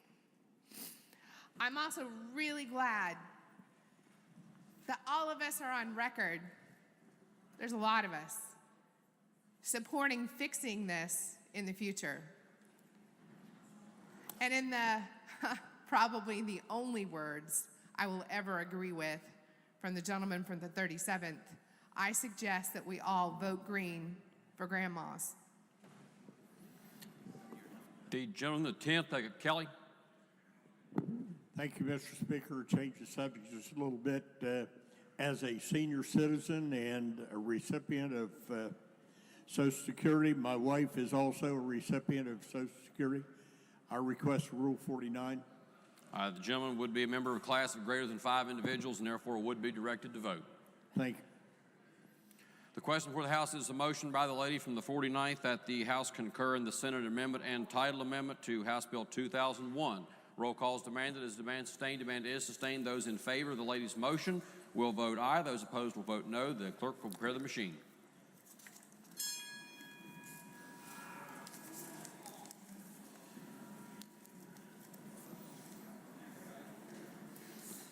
Has every member voted? If so, the clerk will close the machine and ascertain the result. On this question, there are 52 ayes, 44 nays, 3 members absent not voting.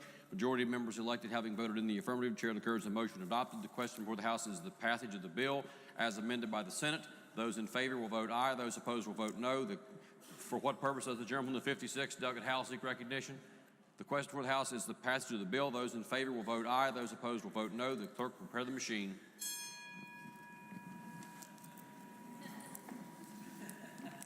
Has every member voted? If so, the clerk will close the machine and ascertain the result. On this question, there are 97 ayes, 0 nays, 3 members absent not voting. A majority of members elected having voted in the affirmative. Chair declares the bill passed. The clerk will please report the title. Committee substitute for House Bill 2001. Are there amendments to the title? If not, title is read by the clerk will be and remain the title of the bill. The clerk will please communicate the action to the House to the Senate. Next message from the Senate. The Senate has passed with amendment and a title amendment. Committee substitute for House Bill 2503 relating to court actions. The message will be received.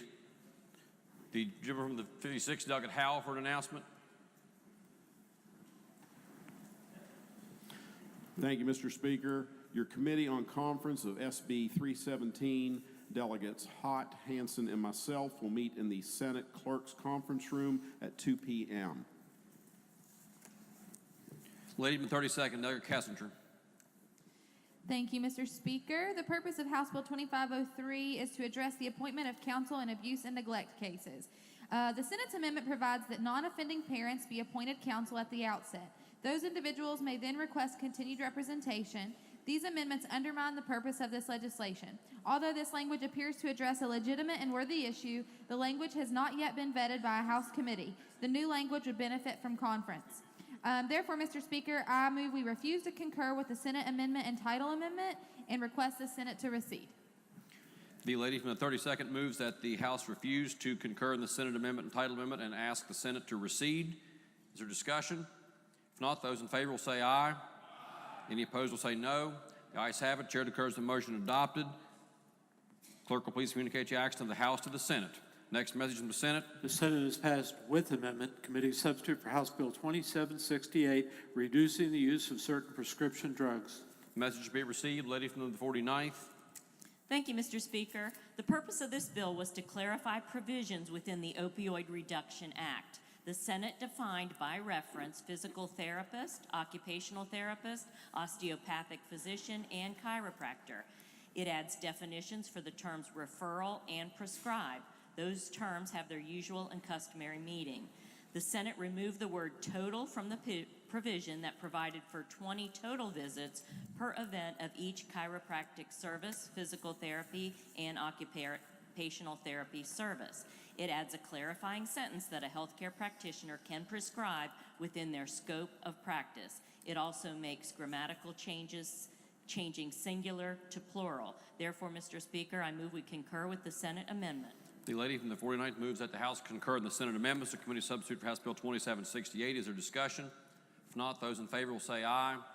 Those opposed will say no. Ayes have it. Chair declares the motion adopted. The question before the House is the passage of the bill as amended by the Senate. Those in favor will vote aye. Those opposed will vote no. The clerk will prepare the machine.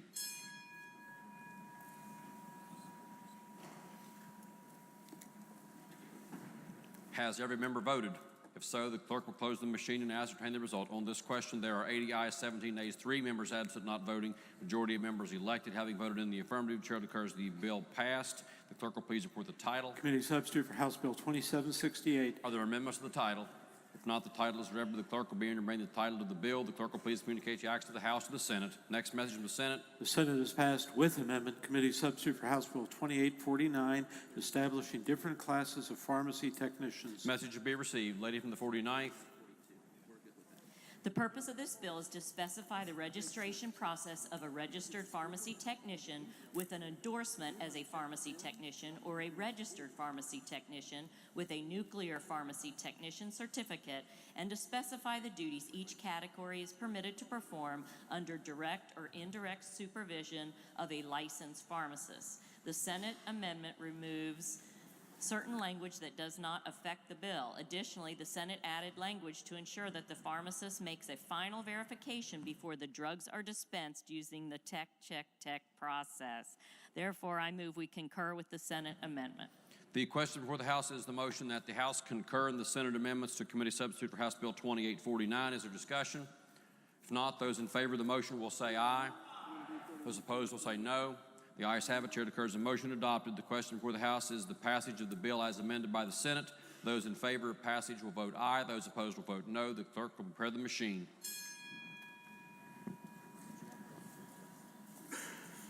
Has every member voted? If so, the clerk will close the machine and ascertain the result. On this question, there are 96 ayes, 0 nays, 4 members absent, not voting. A majority of members elected having voted in the affirmative. The chair declares the bill passed. The clerk will please report the title. Committee substitute for House Bill 2849. Are there amendments to the title? If not, the title is read by the clerk will be entered the title of the bill. The clerk will please communicate the action of the House to the Senate. Next message. The Senate has passed with amendment and a title amendment House Bill 2934, West Virginia Lottery Interactive Wagering Act. Message to be received. Lady from the 32nd, Duggar Kessinger. Thank you, Mr. Speaker. The purpose of this bill is to authorize interactive gaming in West Virginia. The Senate removed one of the findings, made clarifying language in one of the definitions, changed the date for rulemaking to July 1, 2020, and provided that the Lottery Commission shall deposit 0.25% of the net profit into each of the 4 special funds established by the Racing Commission to be used for payment into the pension plan for the employees of the licensed racing associations in the state. Additionally, the Senate made some minor technical changes and eliminated redundant language. These changes improved the bill by providing additional time for rulemaking and providing assistance for employees. There, Mr. Speaker, I move we concur in the Senate amendment and title amendment. The question before the House is the motion by the lady from the 32nd that the House concur in the Senate amendment and title amendment to House Bill 2934. Is there discussion? If not, those in favor will say aye. Those opposed will say no. The ayes have it. Chair declares the motion adopted. The question before the House now is the passage of the bill as amended by the Senate. Those in favor will vote aye. Those opposed will vote no. The clerk will prepare the machine.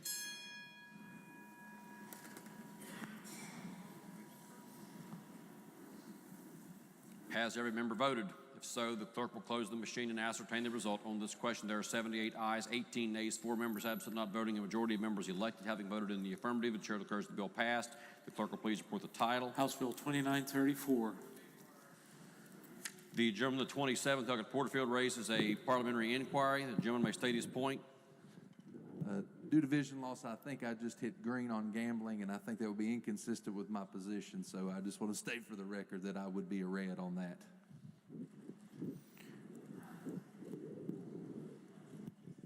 Gentleman's announcement will be noted. Clerk will please report the title of House Bill 2934. House Bill 2934. Are there amendments to the title? If not, the title is read, but the clerk will be entered the title of the bill. The clerk will please communicate the action of the House to the Senate. Next message to the Senate. The Senate has passed with amendment and a title amendment. Committee substitute for House Bill 2982, amending and updating the laws relating to auctioneers. Message will be received. The lady from the 49th.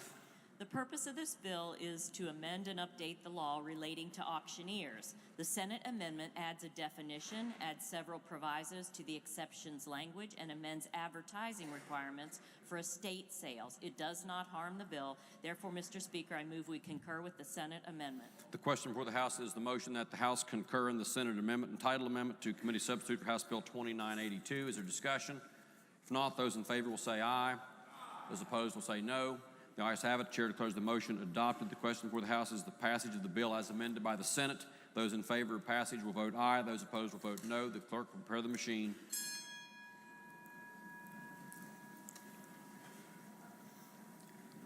Has every member voted? If so, the clerk will close the machine and ascertain the result. On this question, there are 96 ayes, 0 nays, 4 members absent, not voting. Majority of members elected having voted in the affirmative. The chair declares the bill passed. The clerk will please report the title. Committee substitute for House Bill 2982. Are there amendments to the title? If not, the title is read by the clerk will be and remain the title of the bill. The clerk will please communicate the action of the House to the Senate. Next message. The Senate has passed with amendment and a title amendment House Bill 3144, North Central Appalachian Coal Severance Tax Rebate Act. The message will be received. Lady from the 49th. The purpose of this bill was to provide a rebate for capital investment in new machinery and equipment directly used in coal extraction activities and placed in service for the first time on or after the effective date of this bill.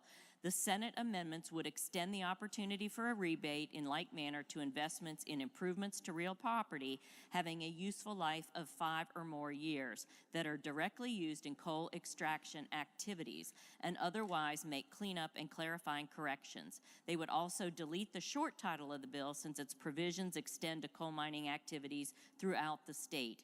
These changes required the Senate title amendment. The amendments fully preserve the House's purpose in passing the bill. Therefore, Mr. Speaker, I move we concur in the Senate amendment and the Senate title amendment. The question before the House is the motion by the lady from the 49th that the House concur in the Senate amendment and title amendment. Is there discussion? The gentleman from the 55th, Douglas Spinagle. Will the majority leader yield? Yes. What's the price tag on this bill? Nothing. Well, that's not true. It's a rebate. There's a credit on this. How much money does the state bring in on severance tax a year? This has to do with new investment. I understand. How much money does the state bring in? You're on finance. I'm sure you can look that up. I think we heard in finance this was going to cost about $135 million on the rebate tax the state's not going to bring in, thereabouts. That you're asking me, did they already bring that in? No, they're going to be able to credit this out against it. I think So the that's- state hasn't collected it. Well, Is that what you were saying? There's about a $300 or $400 million project that's going in primarily for Arch Coal that they're going to be able to deduct this. So it comes out to about $130 million a year in revenue. This credit will come off. Does that sound appropriate?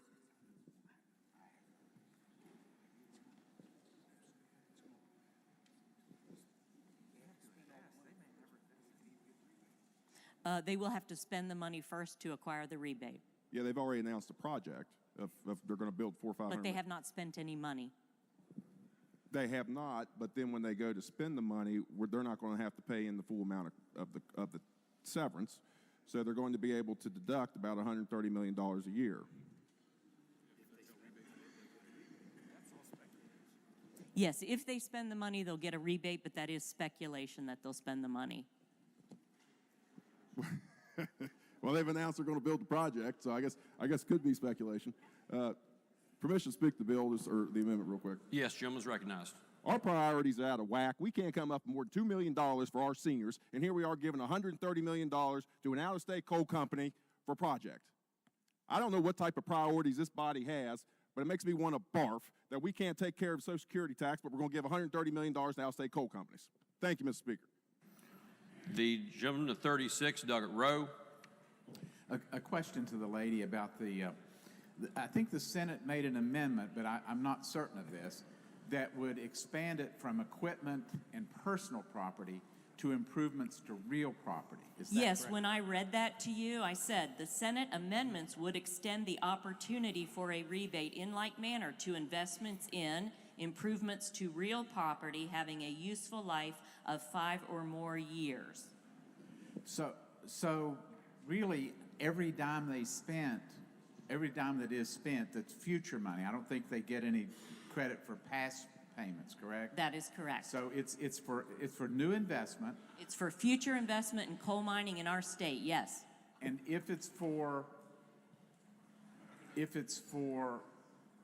anything that would last or have value more than 5 years at all, it would result in a rebate of how much, what percent would the rebate be?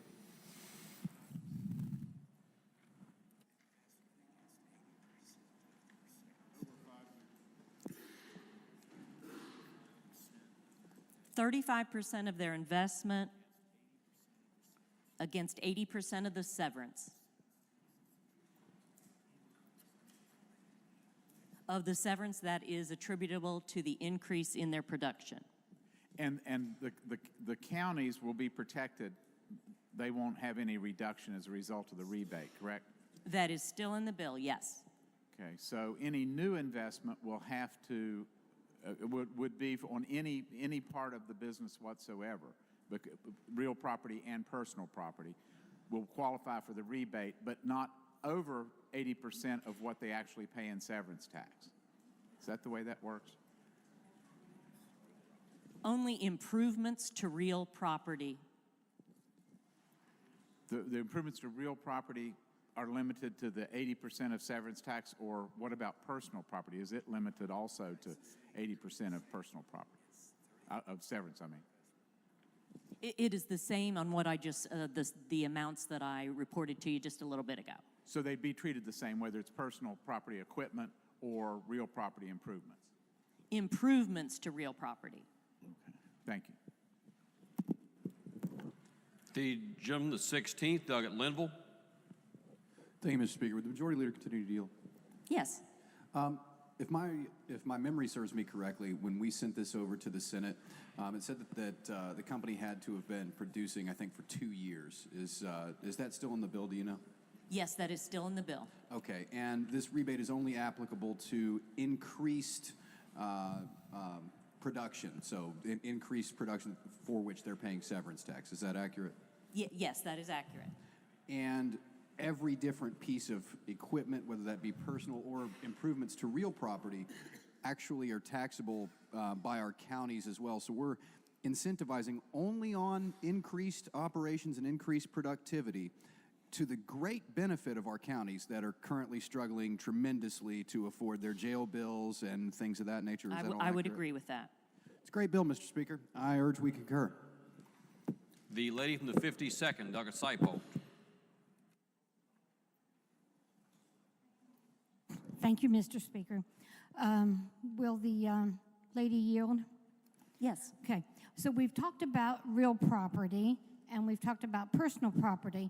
Okay. In the real property, there is real estate such as the land and the buildings. There is also a mineral value included within that.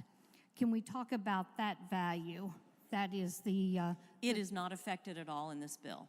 Okay, so that's not affected at all. So when you have your mineral value and it's not being mined, it's at a real low value, maybe only a couple $1,000s an acre. But when that is mineable, that turns into be quite a large amount per acre, up into the thousands of dollars of acre. So that would not be affected then. So that would really be a boost to the county if that value is not affected then when that would be mineable. Is that correct? That sounds plausible to me. Yes, ma'am. Yes. So that would be probably several acres of mineable coal, and that would be a real boost to the county then if that's not affected. Yes, because if it wasn't mined, there would be no benefit. There would be no value there. Okay. Thank you for clarifying that. The gentleman, the 30th, Doug at Bates. Thank you, Mr. Speaker. Just with General Lady yield for comments. Yes. So we're expanding this. Well, the Senate's expanding this to include like buildings and stuff investments beyond pure mechanical equipment that was used in the mining operations as it left the house. Is that correct? So real property is, dam works and earth moving and. I'd be glad to give you a couple examples Yes, please. of potential real property improvements. Opening the portal and digging the shaft, driving the slope.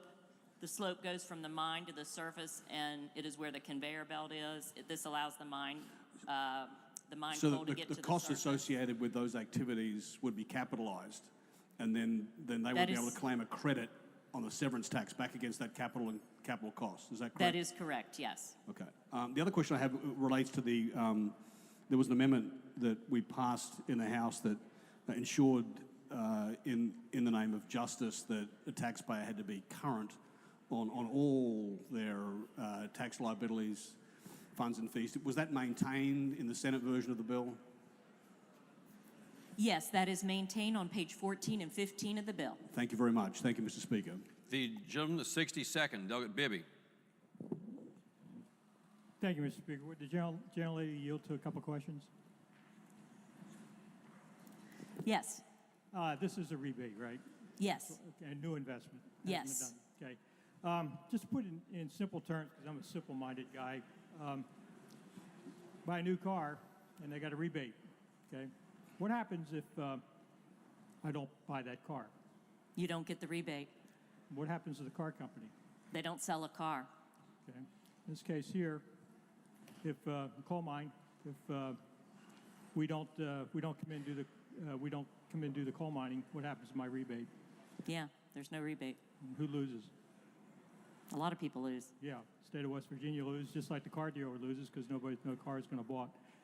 Mr. Speaker, thank you. Can I speak to this bill? Yes, gentleman's recognized. This is a real simple solution for me.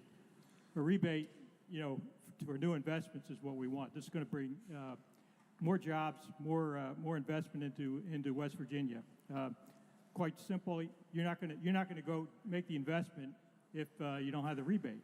Okay, and same thing analogy rises with a new car. You're not going to buy the new car, so you won't lose out because you're not going to buy the car, but the car company loses out.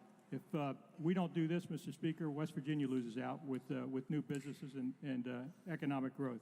Thank you, and I'll be voting for the bill. The gentleman, the 32nd, Doug Fast. Thank you, Mr. Speaker. I see this as a pro-coal motion. This is a pro-coal bill. I, for one, am not going to barf at this bill or this motion. This is a bill that will enhance our coal companies, the coal industry, our coal miners, and coal jobs. No, I'm not going to barf at that. And I urge passage. The gentleman, the 36th, Doug Rowe.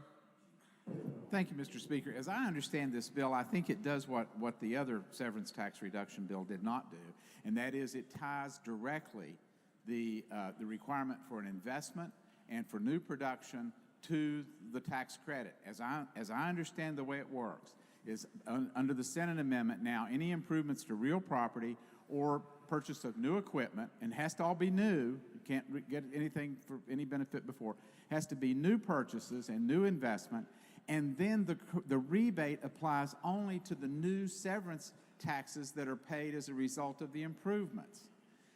And it apparently can't go more than 80% of that. The beauty of it for the locality is that the counties then get an improvement on the real property, so there'll be an increase in local property tax for that, and they will get an improvement in the equipment the new equipment that's invested, so they'll have a tax there, and they're protected in the bill from having to participate in any way with the rebate. So I think that the local governments definitely get an improvement, and overall, the benefit, you have to spend the money to get 35% of what you spend back. And so I think it's going to encourage investment, it's going to encourage production, and the rebate is on the new production and the new benefit that's been achieved. So I think this tax credit or rebate does what we would hope that the other severance tax would do, which may do, we hope it does, but there are no requirements that it do. In this bill, it's required that the new investment has to be made and has to be successful. So Mr. Speaker, I'll be supporting this change. The gentleman, the 13th, Cadle. Thank you, Mr. Speaker. I was trying to sit on my hands and not say anything, but I couldn't help it. You know, we had a $500 million deficit because Barack Obama was president, closed down most of our West Virginia coal mines. And Mr. Speaker, I've never worked for a poor man. I've always worked for a man that had money, and he made investments, and he made jobs. And jobs create income tax. And we've got a bunch of guys up here that are glad to be back to work, I'm sure. But we need to pass this, and the 8 support jobs for every coal job, think of the income tax. We'll make it back on income tax. Thank you, Mr. Speaker. The gentleman, the 25th, Doug Painter. Thank you, Mr. Speaker. This is an easy one for me. Everything I've ever had, have got now, or probably ever will have, has come from coal. So this thing, you got to spend it to get it, and when they spend it, everybody wins. The state wins, the county wins, the small businesses win, better schools, the whole 9 yards. This is a no-brainer. You got to vote yes on this. The gentleman, the 47th, Douglas Phillips. Thank you, Mr. Speaker. Folks up in the 47th District think this is the right priority for West Virginia, I assure you. We're looking at 600 new jobs that are desperately needed. I'm sure the folks up here in the gallery think this is the right priority for West Virginia, and I urge everyone here to support passage. Thank you. The gentleman, the 16th, Doug Linville. Thank you, Mr. Speaker. Would the chairman of the Committee on Freedom yield? Yes. Thank you. So we would expect off of this some increased real and personal property taxes. Do real and personal property taxes fund schools? Yes, this is a freedom bill to fund schools. Well, thank you, Mr. Chairman. That's all I had for you. If I could speak, if I could speak to the bill. Yes, gentleman's recognized. Folks, if you won't do it for the folks sitting up in the gallery, maybe you'll do it for the sheriff of Lincoln County, who's got 2 deputies. Because our property tax collections have went down so far, and he's been cut so much, that the people of Lincoln County have 3 law enforcement officers for that entire county. 3. Guys, it's no laughing matter. It's not a joke. If you won't do it for them, do it for the sheriff of Lincoln County. If you won't do it for the sheriff of Lincoln County, do it for the schools. Think about it. I'm tired of debating this bill. It was like 88-12 or something like that last time. Please, just hit your green button and call it a day. The question before the House is the motion that the House concur in the Senate amendment and title amendment to House Bill 3144. Those in favor will say aye. Those opposed will say no. Ayes appear to have it. Ayes do have it. Chair declares the motion adopted. The question before the House is the passage of the bill as amended by the Senate. Those in favor will vote aye. Those opposed will vote no. The clerk will prepare the machine.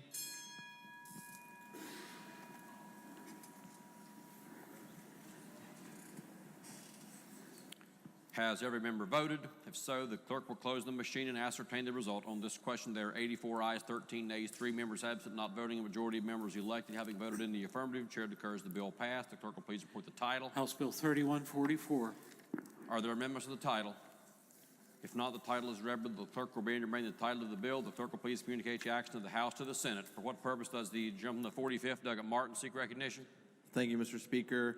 Your Committee of Conference on Senate Bill 241, Delegates Worrell, Hicks, and myself will meet at the back of the Senate chamber at 2 p.m. For what purpose does the gentleman from the 10th, Douglas Chris, seek recognition? Unanimous consent to the second order of business, sir. Is there objection? Chair hears no objection. The gentleman may proceed. Mr. Speaker, I'd like to introduce friends of ours from Marshall, Ohio, and Harrison County that keep the lights on for us. Would you please stand?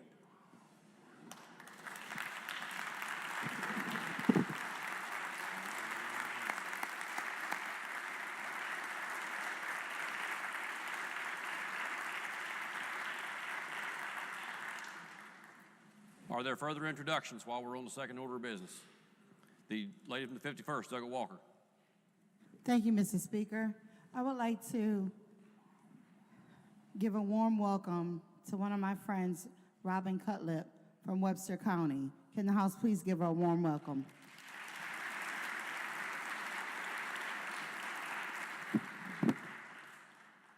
Are there further introductions?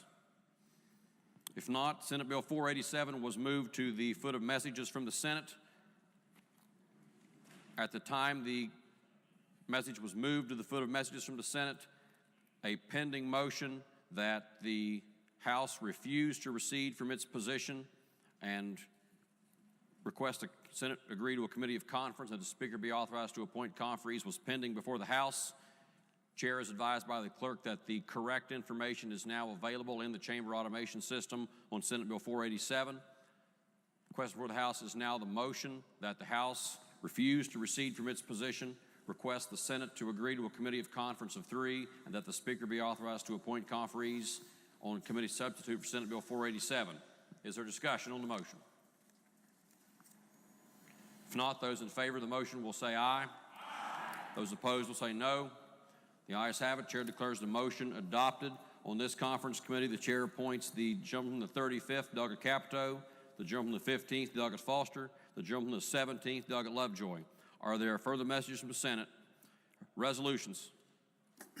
House Resolution 22 related to the Affordable Care Act. Lady from the 49th. Thank you, Mr. Speaker. I ask unanimous consent that the further reading of resolutions introduced be dispensed with and they be considered as formally introduced and referred to the appropriate committees as indicated on the chamber automation system. The lady from the 49th asks unanimous consent that further reading of resolutions introduced be dispensed with, that each resolution be considered as having been formally introduced and referred to the appropriate committees as shown on the chamber automation system. Is there objection? Chair hears no objection to be so ordered. Petitions, motions, bills introduced, unfinished business. Committee substitute for Senate Concurrent Resolution 4, United States Marine Corps Lieutenant Colonel Davis, Dennis Ray Blankenship Memorial Road. For what purpose does the gentleman from the 26th, Delegate Evans, seek recognition? Thank you, Mr. Speaker. Would it be appropriate at this time to ask unanimous consent to be added as a co-sponsor to SCR 4? Gentleman gets in just in the nick of time. Yes, it would.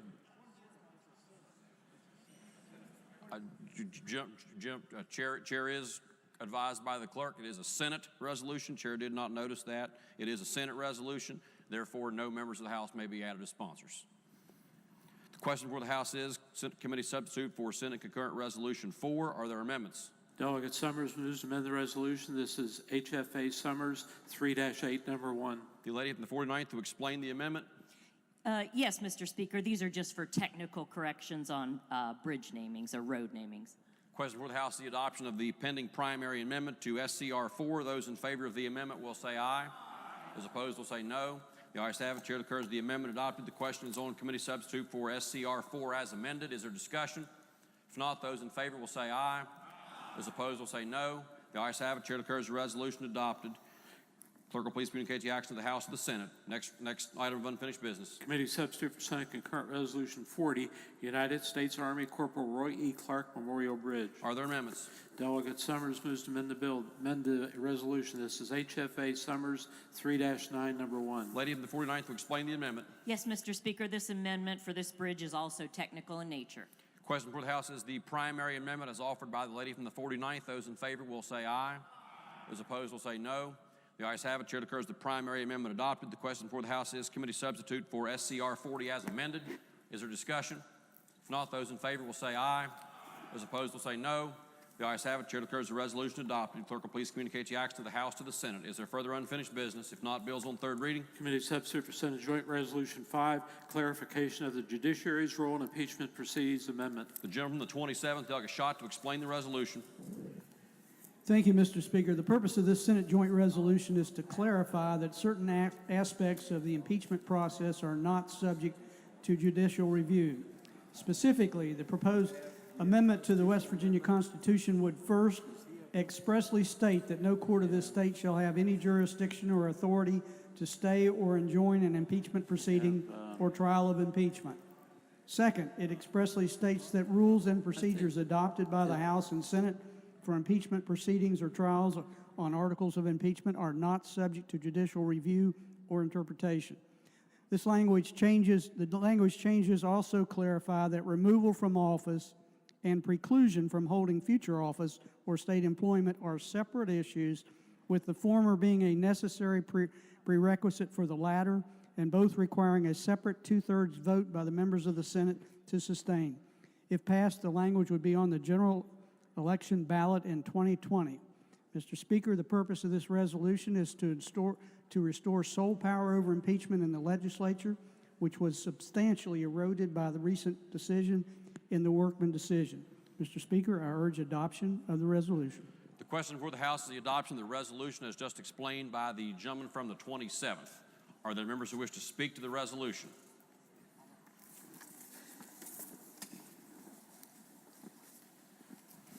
Are there members who wish to speak to the resolution as just explained by the gentleman from the 27th? If not, the question before the House does require a two-thirds vote. Those in favor of the resolution will vote aye. Those opposed will vote no. The clerk will prepare the machine.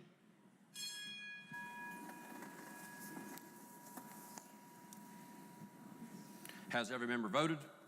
If so, the clerk will close the machine and ascertain the result. On this question, there are 54 ayes, 41 nays, 5 members absent not voting. Less than two-thirds of members elected having voted in the affirmative. Chair declares the resolution lost. Clerk will report the next bill on third reading. Senate Bill 677, Supplemental Appropriation to Division of Health and Division of Human Services. Chair recognizes the gentleman of the 64th, Delegate Householder, to explain the bill. Thank you, Mr. Speaker. The purpose of this supplemental appropriation bill is to appropriate $24,848,902 in general revenue for the fiscal year ending June 30th, 2019 to the Department of Health and Human Resources for expenditure during the fiscal year 2019 in the following funds: Division of Health Central Office Health Right Free Clinics in the amount of $1 million. Division of Health Central Office Office of Medical Cannabis in the amount of $269,202. And in the Division of Human Services Social Services, $23,579,700. I urge passage. The question before the House is, shall the bill pass? The gentleman from the 58th, Douglas Coles. Mr. Speaker, my wife and I are adoptive foster parents with a direct financial interest in the passage of this bill, and I ask to be excused under Rule 49. Yes, as the gentleman explains that factual scenario, the gentleman would be a member of a class of greater than 5 individuals and therefore would be directed to vote. The gentleman from the 55th, Douglas Spinagle. Chairman of Finance Yield for a quick question. Yes. That line item social services, 23.5 million, what exactly is that going towards? It's to fund critical child welfare services and social services. So foster care services primarily? Foster care, yes. Okay, thank you. The gentleman from the 30th, Douglas Bates. Thank you, Mr. Speaker. Would the Chairman continue to yield? Yes. Just a quick question. Is that a supplemental appropriation built into the budget moving forward? Is there an additional improvement there in 2020 in that amount, or will we potentially looking at additional? Yeah, it's close. It's close. Yeah. Thank you. Yeah. Thank you, Mr. Speaker. Are there other members who wish to speak to the passage of the bill? If not, those in favor will vote aye. Those opposed will vote no. The clerk will prepare the machine.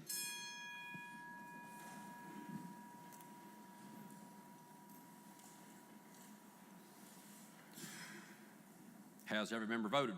If so, the clerk will close the machine and ascertain the result. On this question, there are 93 ayes, 4 nays, 3 members absent not voting. Majority of members elected having voted in the affirmative. The chair declares the bill passed. The clerk will please report the title. Senate Bill 677. Are there amendments to the title? If not, the title is read by the clerk will be entered the title of the bill. Lady from the 49th. Mr. Speaker, I move the bill take effect from its passage. The lady from the 49th moves the bill be made effective from passage. Those in favor will vote aye. Those opposed will vote no. The clerk will prepare the machine.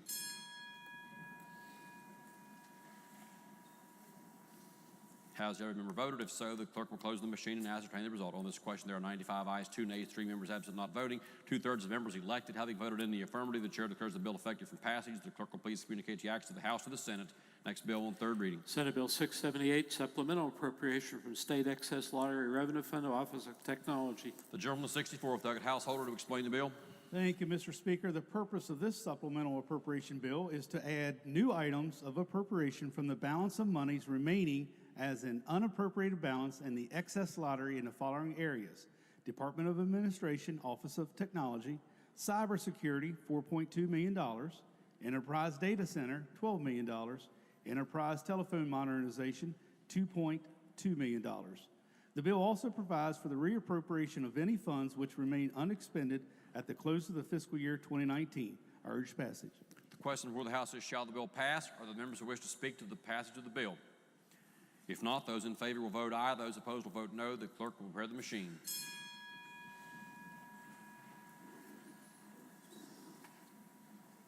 Has every member voted? If so, the clerk will close the machine and ascertain the result. On this question, there are 93 ayes, 4 nays, 3 members absent not voting. A majority of members elected having voted in the affirmative. The chair declares the bill passed. The clerk will please report the title. Senate Bill 678. Are there amendments to the title? If not, the title is read by the clerk will be entered the title of the bill. Lady from the 49th. Thank you, Mr. Speaker. I move the bill take effect from its passage. The lady from the 49th moves the bill be made effective from passage. Those in favor will vote aye. Those opposed will vote no. The clerk will prepare the machine.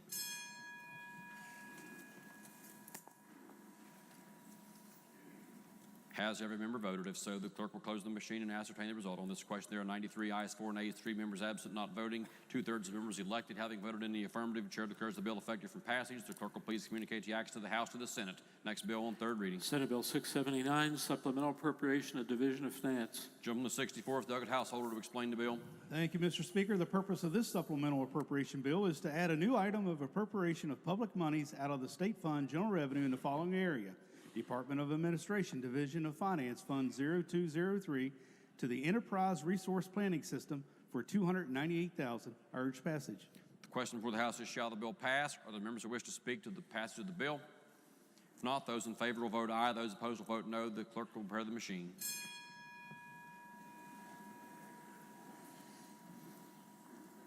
Has every member voted? If so, the clerk will close the machine and ascertain the result. On this question, there are 94 ayes, 3 nays, 3 members absent not voting. A majority of members elected having voted in the affirmative, the chair declares the bill passed. The clerk will please report the title. Senate Bill 679. Are there amendments to the title? If not, the title is read. The clerk will read and remain the title of the bill. Lady from the 49th. Mr. Speaker, I move the bill take effect from its passage. The lady from the 49th moves the bill be made effective from passage. Those in favor will vote aye. Those opposed will vote no. The clerk will prepare the machine.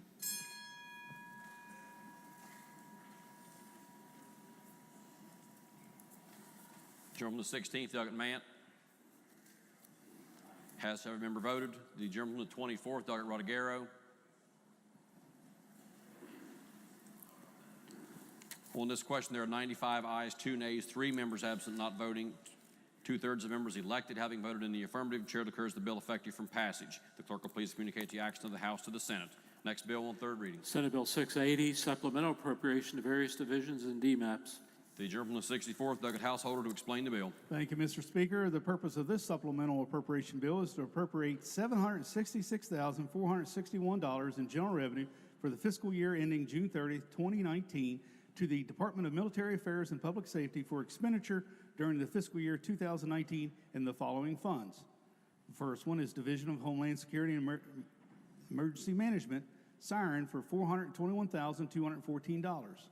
The next one is Division of Corrections, Central Office, current expenses in the amount of $345,247, Irish passage. The question before the House is, shall the bill pass? Are there members who wish to speak to the passage of the bill? The gentleman from the 35th, Douglas Nelson. Yes, thank you, Mr. Speaker. Will the chair yield just real quick? Yes. Thank you. We've done a lot of supplementals this year. They total up to about how many total dollars from general revenue year to date? The total fiscal year 19, if we get through this last one that I haven't read yet, is $225.9 million. And the governor has raised his revenue estimates a couple of times. To what amount? He's raised it 3 times. The first time was last year at $58 million, and then right before we came into session, $142 million, and then just 2 days ago, $25.9 million, which is handling these 5 supplementals. Okay, and then lastly, and thank you very much, year to date through February, our revenues exceed estimates by how much?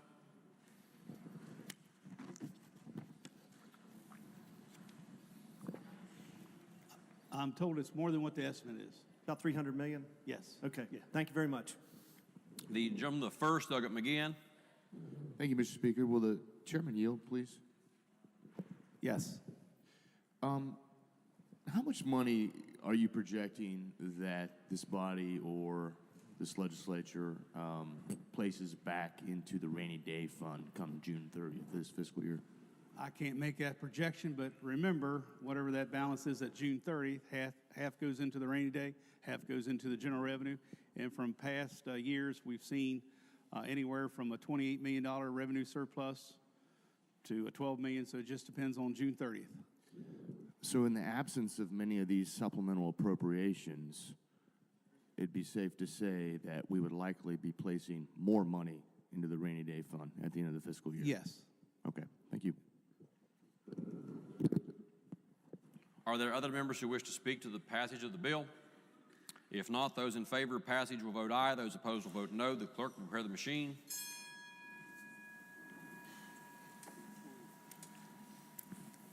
Has every member voted? If so, the clerk will close the machine and ascertain the result. On this question, there are 95 ayes, 2 nays, 3 members absent not voting. A majority of members elected having voted in the affirmative. Chair declares the bill passed. The clerk will please report the title. Senate Bill 680. Are there amendments to the title? If not, the title is read. The clerk will be and remain the title of the bill. Lady from the 49th. Thank you, Mr. Speaker. I move the bill take effect from its passage. The lady from the 49th moves the bill be made effective from passage. Those in favor will vote aye. Those opposed will vote no. The clerk will prepare the machine.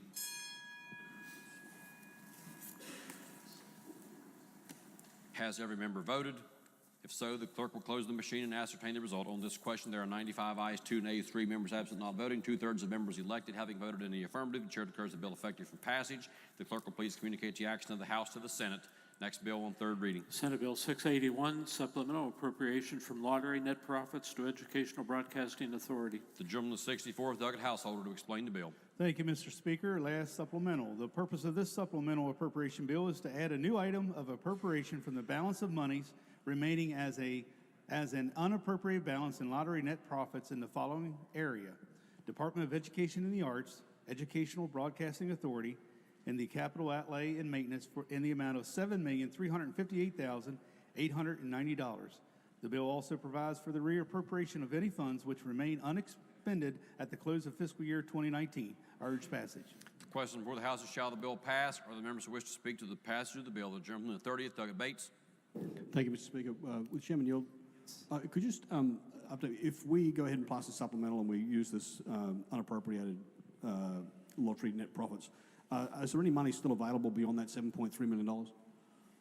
What's the balance that's left over there in that account? Well, to the gentleman, I don't know, because this supplemental is for the Education Broadcasting Authority to do upgrades to their statewide network. Yeah, so this will take away from the unappropriated balance left in lottery, and I have Yeah, I mean, we expect that there probably will be enough for our surplus purposes. That Yes, we that's have the put in our question. 2020 budget. Yes, that's the question. Yes. Thank you, thank you. The question before the House is, shall the bill pass? Those in favor will vote aye. Those opposed will vote no. The clerk will prepare the machine.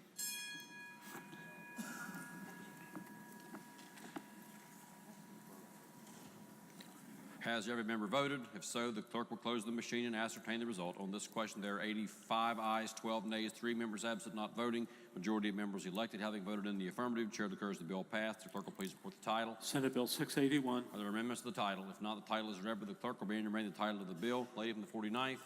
Mr. Speaker, I move the bill take effect from passage. The lady from the 49th moves the bill be made effective from passage. Those in favor will vote aye. Those opposed will vote no. The clerk will prepare the machine.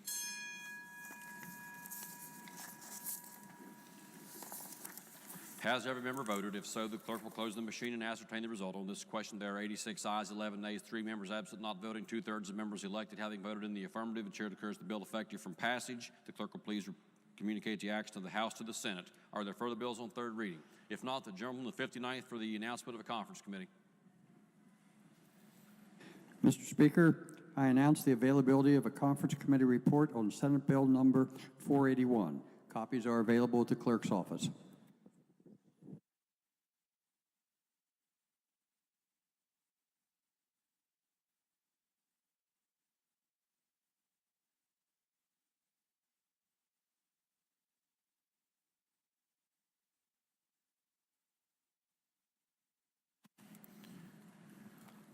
At this time, Chair asks if there is objection to return to further consideration of Senate Bill 405 for additional proceedings. Chair hears no objections. Lady from the 32nd, Doug Kessinger. Lady from the 49th, Doug Summers. Thank you, Mr. Speaker. Senate Bill 405 on Senate messages to be taken up for further consideration. I move to reconsider request for conference. The lady from the 49th moves that the House reconsider its actions on the vote taken on request for conference on Senate Bill 405. Those in favor of the lady's motion will please say aye. Aye. Those opposed will please say no. The ayes have it. The chair declares the motion adopted. Lady from the 49th. Thank you, Mr. Speaker. I move to refuse to concur and ask the Senate to recede. Lady would first need to withdraw the motion now on the floor.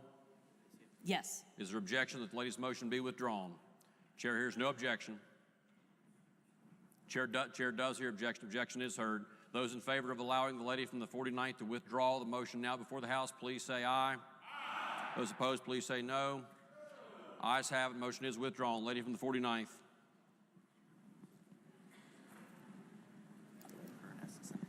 Thank you, Mr. Speaker. I now move to refuse to concur and ask the Senate to recede. The lady from the 49th moves that the House refuse to concur and ask the Senate to recede from its position with respect to Senate Bill 405. For the benefit of all members, the purpose of the lady's motion and the further proceedings in which the House are now engaged is simply to correct a procedural step. It does not change the functional proceedings of the House with respect to our position on the bill. It simply is to correct a procedural step. The requirement under the joint rules is that the bill be sent back to the Senate one more time. It does not change the substantive proceedings and substantive posture of the House. Question for the House is a motion by the lady from the 49th. Those in favor will say aye. Aye. Those opposed will say no. The ayes have it. Chair declares the motion adopted. Lady from the 49th for a motion. Thank you, Mr. Speaker. Subject to announcements, I move that the House stand in recess until 3:30 p.m. The lady from the 49th moves that subject to announcements, the House stand in recess until 3:30. Are there announcements? The gentleman from the 28th, Delegate Pack. Thank you, Mr. Speaker. There will be food available to members in House Government Organization Committee Room at 12 o'clock and 3 o'clock. The gentleman from the 56th, Delegate Howe. Thank you, Mr. Speaker. I'd like to take the opportunity to introduce the GovOrg staff. House will be in order. House will be in order. Gentleman from the 56 is recognized. Introducing the GovOrg staff. On lead vocals, we have Arlie Hubbard. Lead guitar, we have Steve Thompson. On bass, Denise Metton. Keyboardist, Trudy Oliver. Our drummer, Jake Kuntz. And backup singer, Jacqueline Schaffer.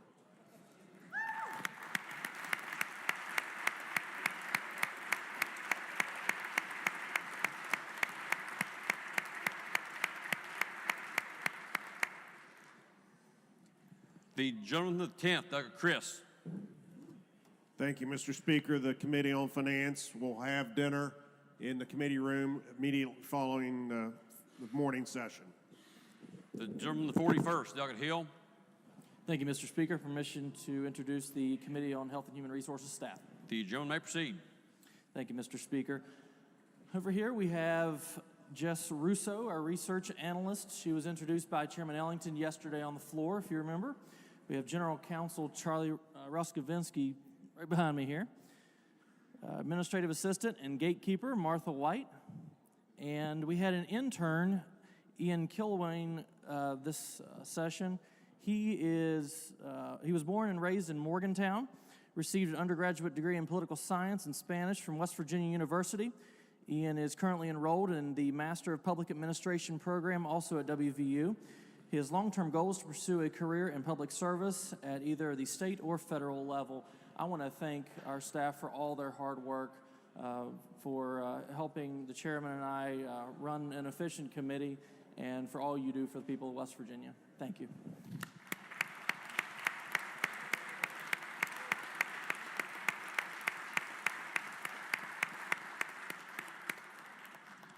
Lady from the 49th, Delegate Summers. Thank you, Mr. Speaker. It would be my honor to introduce the minor committee staff to you and to let them know how much we appreciate everything they do for us. We all realize here that we could do nothing without your support. John Reed, Chief Counsel, Sally Smith, Counsel, Ann Ellison, Counsel, Marlene Elliott, Clerk, William Quinley, Clerk, Kiva Hamilton, Legislative Assistant, Carolyn Fawcett, Legislative Assistant, and Danny Berry, Legislative Assistant. Thank you very much.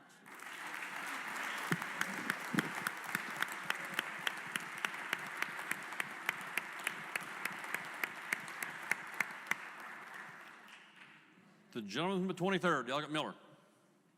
Thank you, Mr. Speaker. By way of announcement, I would ask that the House join me in welcoming back a former member located in the South Gallery, Jeff Eldridge. He's there with his wife, Stacy Nowicki, and both his girls. So the House will please welcome him back.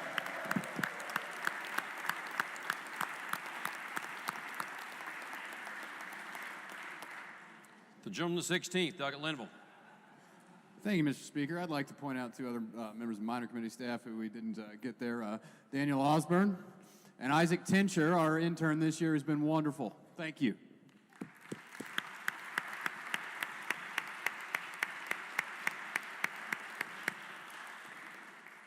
The gentleman from the 5th, Delegate Pethel. Thank you very much, Mr. Speaker. By way of announcement, to introduce a former member from Mercer County, Marshall Long.